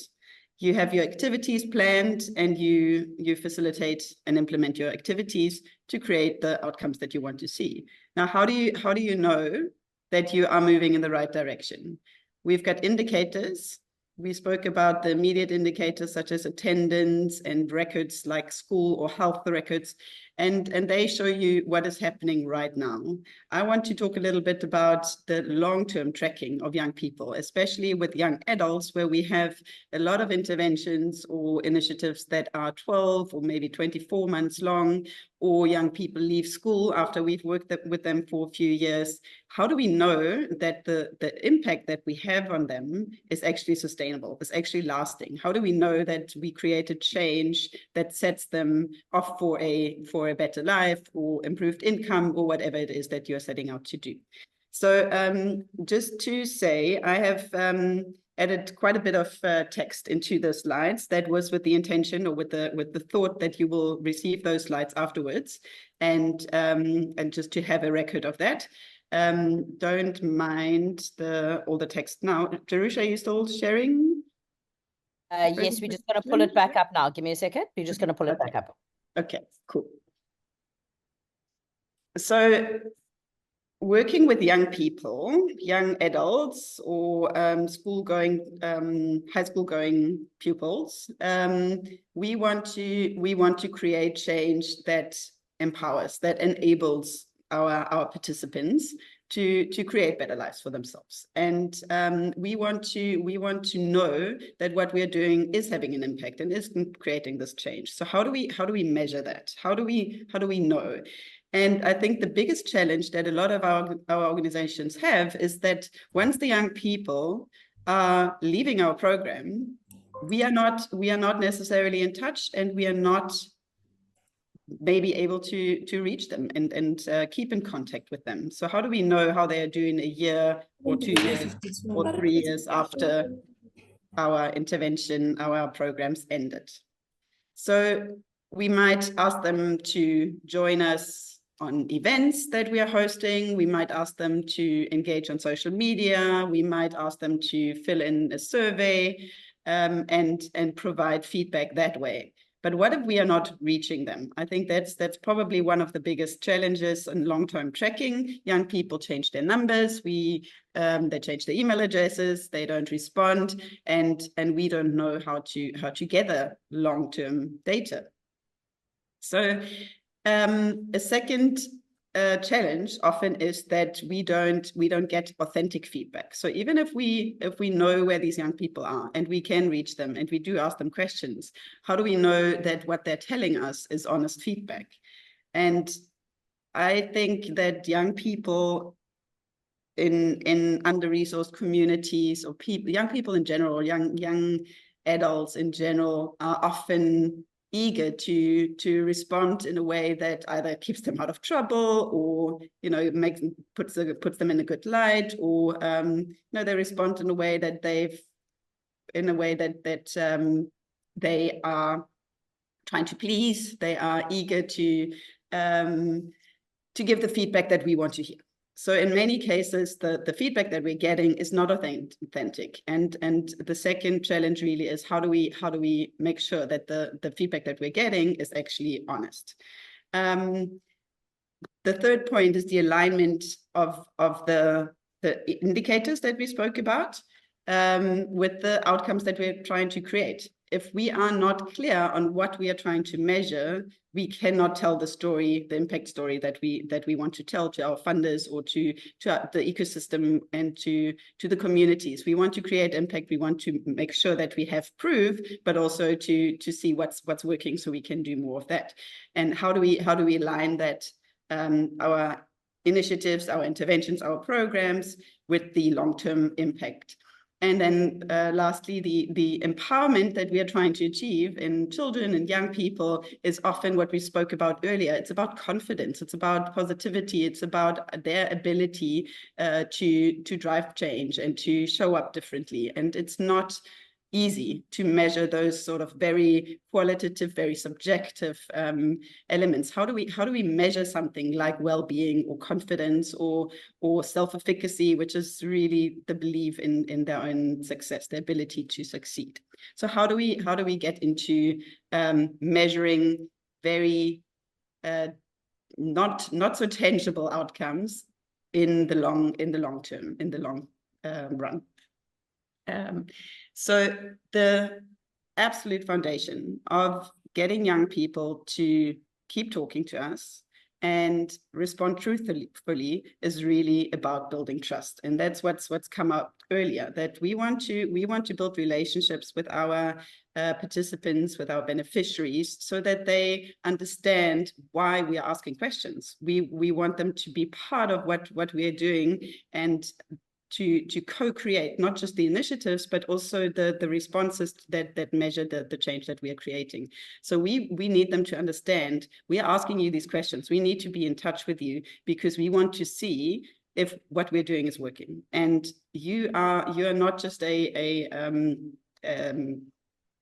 participant or a beneficiary, a recipient of our activities, but you're a co-creator, and you're actively driving programs and the designs thereof. Because when they understand that they're giving feedback so that we can improve our activities, then they feel part of something, and rather than just being interviewed about the changes or the tangible outcomes. And often we ask, so are you employed? How much are you earning now? If our objective is to get them employed, we cannot just be asking about their employment status and their income. We need to understand how they're doing in life. What has changed for them? And that has come up earlier. What has changed? And what are we trying to change? So if, again, the outcomes are not clearly aligned to indicators, we don't know what to ask. So building trust is absolutely critical in the programs themselves. So while we work with our participants, we need to make sure that they understand that they are involved in what we're doing, that they are not just recipients. Sorry, I'm just jumping between my slides here.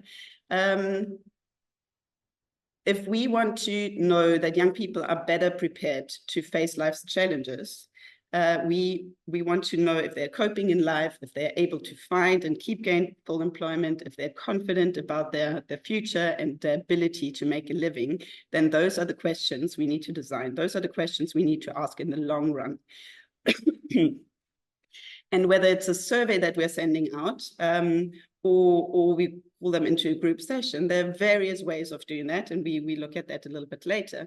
But it is the way we engage with our participants that build the trust, that help them understand that this information is really enabling them to build programs that work better and create the change that we want to see. We spoke about the indicators, and often in programs, what we are missing to do is to collect a baseline. So the baseline is not necessarily just where you're at right now, but a more substantial idea of what are the challenges that these young people are actually facing in their lives, and how do they align with our interventions and what we are trying to change. If we understand where they're at in their lives, maybe how happy they are, how confident they feel, how work ready they are, what are the goals, their ambitions. If we get to understand where our young people are when we begin our work with them, then we can start tracking the long-term effects. If we are clear on what we are wanting to do, if we are clear on where they are at when we're starting, then we can go on a regularly interact with them throughout the program and after the program has come to an end, and keep talking to them to see what's happening in your life. Often young people feel judged. They feel, you know, you're just asking me so that you can use this information for your purposes, and often they're right. So again, just taking firstly the judgment out of the conversations that we're having with them, and secondly making very clear that very sure that they understand why we are gathering this information. This is a co-creation. There's transparency, and it's really important that we work with the young people and we don't just extract information from them. So when we engage throughout the program, we say, we need your feedback to constantly improve. We want to see what's working. We want to really enable you to create a better life for yourselves. We want you to be able to live happy and healthy lives. Then they are part of that conversation. What do you need? How does this work? And how do we build the relationships right at the beginning so that we can continue to work with them?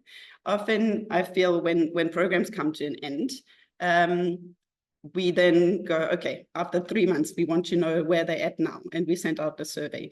And then we're surprised when they are not responding because we haven't spoken to them in 3 months. So the ongoing relationship is really, really critical. So when you, I think we can go one further. Thank you. So when we are honest about what we know and how we engage with the young people, creating the platforms for them to be a part of the design of the intervention, for them to give honest feedback, if they realize that what we are asking them, we are really interested in the honest feedback. We are prepared to hear what they have to say. When they don't feel they need to please us, or when they're too anxious or eager to tell us what they think we want to hear, then we get the honest feedback, and then we can work with what we've got. But I think the point here is that we need to be prepared to hear what's not working. We need to be prepared to get the honest feedback so that we can work with that. And in order to get that, the trust is absolutely, absolutely important. So, in order to measure whether we are whether we are being successful with our interventions, that end goal has to be clearly defined. And I think often the impact is in our theories of change, the impact is often defined as an outcome. So when we want to create employment opportunities, we want young people in jobs. So if that's the impact that we want to create, then what happens if a young person leaves a job? And how does that determine the success of our programs? So assuming our intention is to get young people employed, that's the end goal. And now we have 100% of our participants in employment after the 12-month intervention. But 3 months later, we are checking in and we see only half of them are employed. And that's not because there are no jobs, but there are a range of reasons that might contribute to the person not having a job anymore.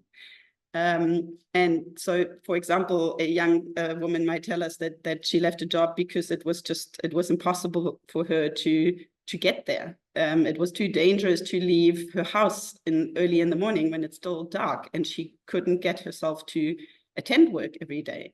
That's not because there's no job or because she doesn't have the ability to do the job. So I think the multifaceted challenges that young people face, whether it's school-going children or young people in work experience programs or skills development programs that many of us run. We need to understand the complexities of the challenges that they face and engage with them on that, so that when we are measuring how many young people have made it into employment, that we understand there are other outcomes that we have created that are still valuable, that are still adding, improving their lives. But we cannot just measure it by employment status or income. So assuming that it is our intention to get young people into jobs, that's our theory of changes. We are developing skills so that young people can find employment. We are getting them work ready, and help them apply for the jobs that are available. So our theory of change is quite clear and our indicators are clear. We want to know, are young people in jobs? Are they earning? But now that's still an outcome for me. The impact really is, because of the employment, are they better off? Are they ending the cycle of poverty? Are they able to break out of their under-resourced areas or communities, or are they, that's the intention, or are they able to change their lives to a degree that they feel better off? So there are measurements that are helping us understand the impact that we're actually creating. If we are looking at levels of optimism, for example, or hope, a lot of our young adults and children are quite in distress, are in despair, are not coping with life and have lost hope. So if we want to empower them, we need to know how hopeful they are, how optimistic they are about the future. And that's something that we can actually measure. We can measure motivation, we can measure levels of well-being. And those are things that I believe are measurements that are much more valuable than simply the status of employment or income. To help us work on some of these measurements, there are some really, really great theories and methodologies. I've listed some here. Can you go to the next one, please? So the self-determination theory, for example, is a framework that is focusing on mental strength and well-being, and is really looking at their ability to create a life that they like, to drive their own goals and ambitions. That it's looking at the holistic psychological needs of autonomy, competence, and relatedness. So it's really how they see themselves, how able they feel, how capable they feel, and which leads to driving their own their actions that they need to take in order to create the results that they want. If we are looking at motivation, for example, a lot of the times the reasons we feel that young people don't have the grit to stick it out, or the determination, or that they really have that hunger for an opportunity, we often only see what's coming out of the actions. We are not seeing what's underlying it. And the self-determination theory is a fantastic framework to really look at how do we move a young person from being stuck and not feeling like they have any control or influence over their lives into a can-do attitude, to a determined motivated attitude.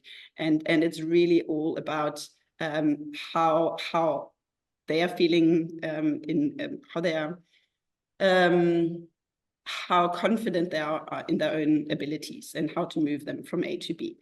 The positive development model is also a great one to really focus on strengths and building competencies and focusing on the underlying strengths, rather than the top of the iceberg. We are looking at their attitude to life, to themselves, to their surroundings, so we can build on what's already good, rather than pointing out what's not right.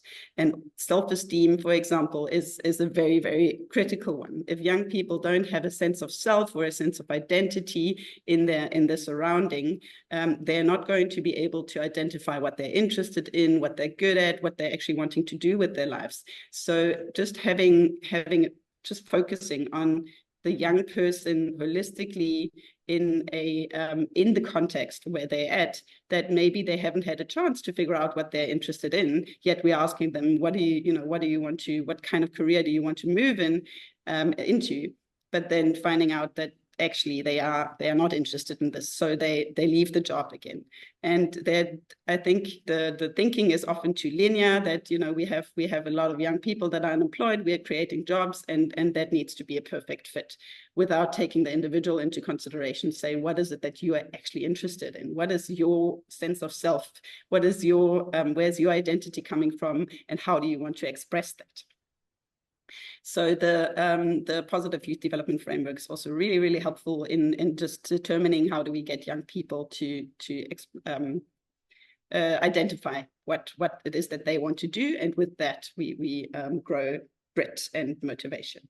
Strengths-based approach is another one that is really focusing on how do we build the strengths, and how do we measure the building of, or the growing of the abilities that are already present. How do we grow that, and how do we measure that the strengths are growing and the self-esteem or the confidence is growing with that? We see young people taking better care of themselves and focusing on their own well-being, if we focus on their strengths and giving positive feedback and the positive reinforcement that Jerushah was talking about earlier. How do we get them to grow, and how do we measure that that's happening? And then the CBT is another one that is looking at the coping strategies and how young people are able to deal with stress and life's challenges, and moving them into more positive behavior patterns. So we will share this presentation with you, and I'd really encourage you to look at these frameworks as a guide for how to measure impact long-term, because it isn't as simple as unemployed youth, job done. So really, if employment is your intention, think about what's next. Why is employment important? Yes, we need the youth unemployment crisis addressed, but why is this important? What's the end goal? So the question of so what is really important. You do something so what?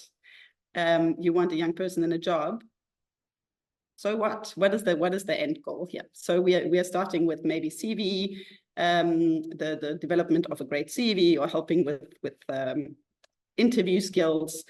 But if the domestic situation, for example, does not allow the young person to thrive in the job because there's too much pressure on the salary, for example. We have a lot of young people who earn a salary, but it causes so much pressure on them at home that they actually prefer not to earn a salary. And those are the complexities of the communities and individuals that we are working with. And to understand the drivers and the limitations, or the elements that are holding them back, is really, really important to also measure the success of our interventions, because it's, yeah, the success cannot be solely defined. And again, that's the triangulation that we spoke about earlier.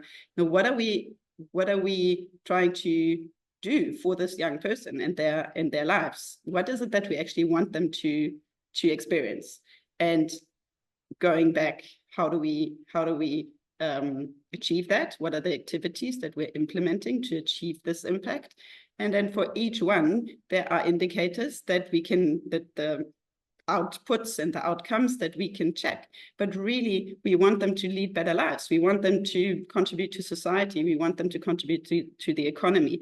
And there are not only a handful of ways to do that. So just thinking a little bit deeper, I think, is really, really important. And then coming back to building trusting relationships, involve your participants in the conversations around why is it important that you give feedback? Why is it important that we measure the change in your life? Why are we doing what we are doing? And let's not look at them as what's the word I'm looking for? The recipients, the passive recipients of activities, or just they're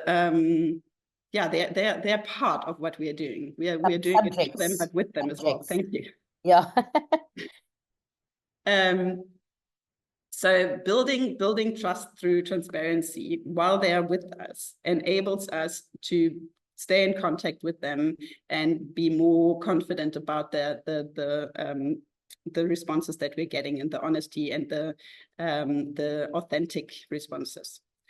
The building trust in the program, which I'm sure many of you do, but it's so critical that I want to emphasize this again, that having the dialogue around the program activities, what we're intending to achieve, and what we're hoping will change for the young person, so that they feel they are part of the program, they're part of the change that they are creating, they are part of something bigger, and understand the role that they are playing, and not tick our boxes. It's not about presenting a great CV so that we can have a tick in our box. It's not about interview skills or applications.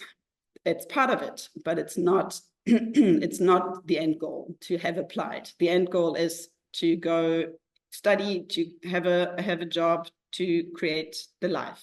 And having those conversations and those dialogues with our participants is critical. Again, the transparency around why we're asking information from them.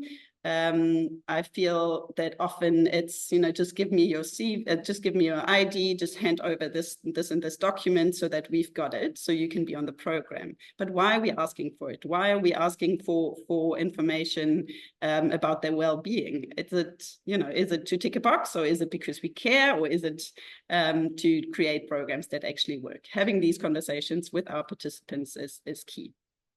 The trusting relationships are built in the process of having conversations and being open and transparent. Sorry, one back, too fast. Yeah,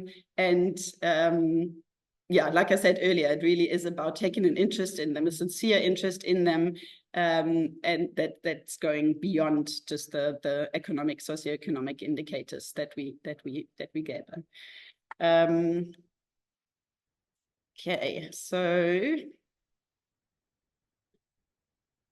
just to recap, maybe, just to recap, in order to reach our people, after we finish the program, we need to build trusting relationship while they are with us. In order to get authentic responses, they need to trust us and need to understand why we asking this information from them. And having a clear baseline that is outside, that is more comprehensive than just, you know, the household income or their health status or whatever it is. It is about where you're at, how do you feel in your context, in terms of your sense of belonging, your sense of community. How do you feel about your own abilities and competencies? How do you see yourself, you know, growing 5-10 years from now? Where do you want to grow?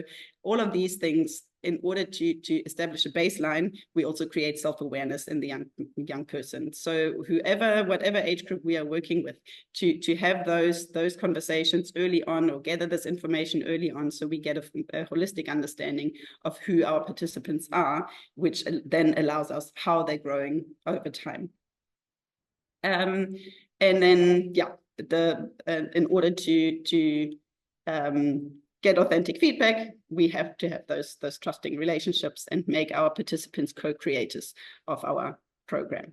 There are various tools to gather the insights post-program.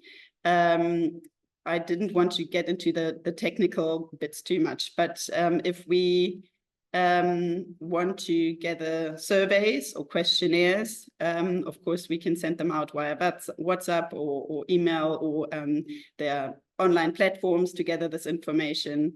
There are self-assessment tools, or the periodic surveys we can do. And there are lots and lots of resources out there to guide you in how to collect that data. I think the kind of feedback that we are getting and the fact that we are reaching our participants is a much bigger challenge than the actual tools. If you want to collect qualitative data, you can do focus groups, you can do case studies, one-on-ones. I think the Alpha's example earlier was great, where you have them present something and you're observing and you're taking notes as you do. It is subjective, of course it is, but there are also objective elements to that. You can have community engagements or family or community groups and forums to gather those insights. So there are lots and lots of resources and ways and methodologies you can collect this data. But as I said, in order to keep talking to our former participants, they need to understand why, and we have to have a close and trusting relationships with them. So I think let me stop there for now and see if there are any questions at this point. Sure. Yeah. And we're running to the end. So we'll, questions and then hand over to Rufaro. Do you want to handle the last one? Emily, amazing. Thank you so much. Thank you, everyone. So important. We can spend, 15 days talking about this, right? Probably. But yeah, any questions? Otherwise, Rufaro, do you want to handle questions and closing? Sure, I can handle some questions in closing.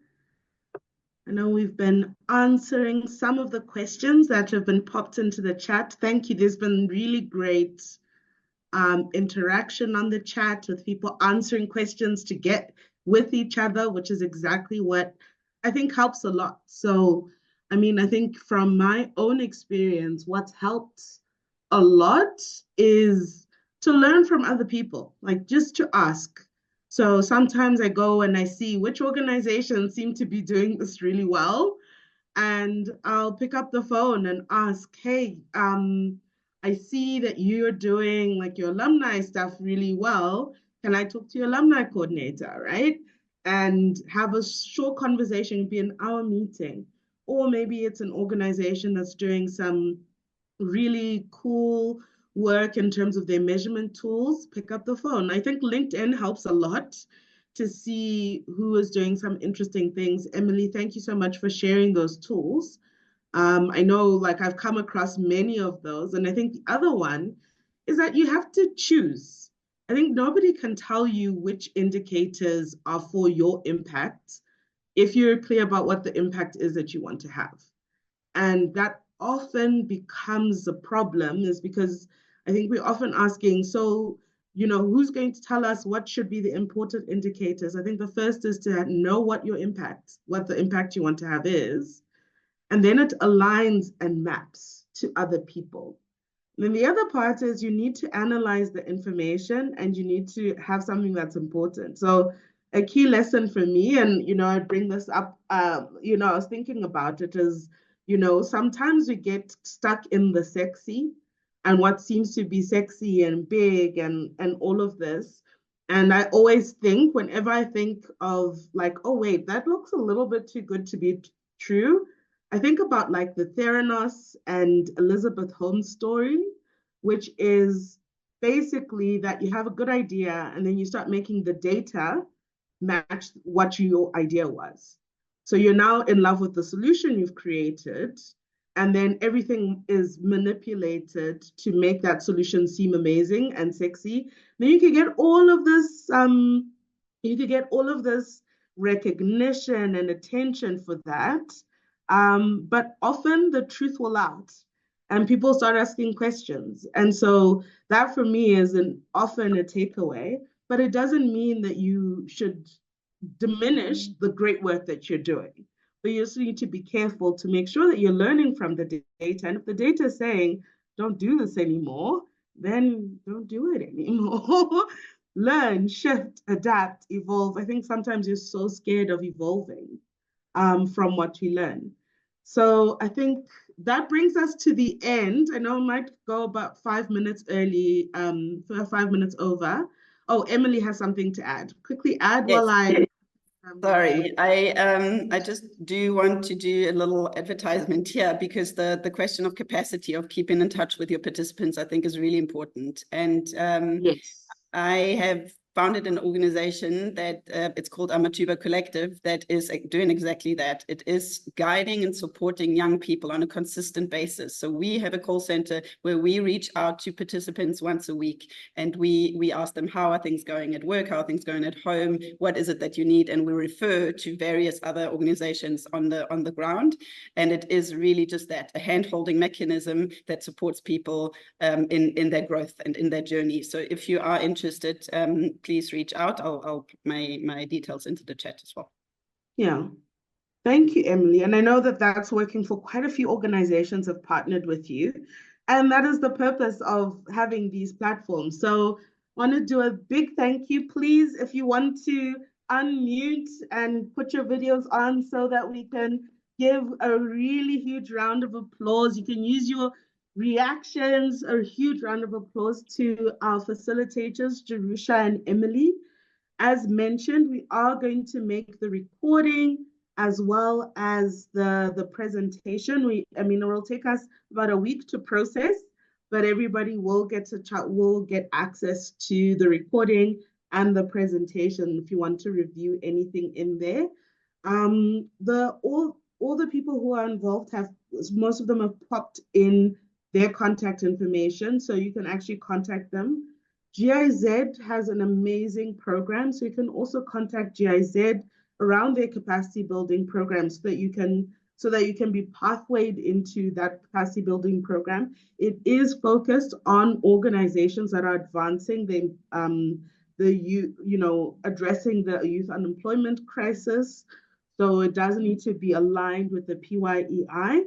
However, it is still good if you can please just ask the questions. We do have a team on the back end. If we're slow to respond, we are only a team of 3 at YD Collab. So we will do our best to respond, but hopefully you can also get our information. And then please, we also need our monitoring and evaluation and learning. So there is, Lolo is going to pop a link in the chat, but it will also be emailed shortly after this meeting ends. So please do the survey. Often people don't do the survey and can't give us the feedback we need. Is this a useful session? Does it help? You can even pop it in the chat if you felt that this was a useful session. What about it was useful? How could we improve it for future? Does it need to be longer? Which I think with Emily, it's so hard because, I mean, you could have a 15-day, 20-day session. Like, people learn this, you know, it's a lot of work to develop all of these tools, etc. But please do let us know, because we are building our own framework at YD Collab in terms of, and building it from its grounded information that we're getting. So we're building it from the feedback that you give us about what is important from YD Collab. And you can also share insights on LinkedIn, related to the post. That's our qualitative feedback. So please do share that information with us. There's not a ton of time, but I just wanted to take you guys through. So YD Collab has 80 members and growing, which is amazing. We started the year with just about 50. So it's amazing how much you've been able to grow. And what it is creating the space for organizations to come together, to learn from each other, and to figure out how to best partner. And to do that, we are creating a space which is our inaugural summit, which is going to be in a couple of weeks' time, on the 18th of October. So you can find us, you can get tickets via Quicket. So you can just search YD Collab Summit and you can get your tickets on Quicket, or you can shoot us an email, info@ydcollab.org.za. And we'll share information about how you can be involved in the summit. There is a cost related to that. So for members, all members will get 2 complimentary tickets for their per organization. You do need to be able to come. We are going to be in person in Johannesburg. So you do need to be able to be in Johannesburg and come and do your own transport, etc. And then it's also $250, a discounted price for our members. If you're not members yet, the cost is about $400 per person. And it's members as of the end of this week. So please bring in and make sure you complete your registration, your member agreement forms and things like that, so that you can be included in the summit and take advantage of those discounts. But we are very excited for this. We're excited to convene our members. We have some really interesting, we're going to have a few more workshops, networking sessions. We have some really great discussions planned.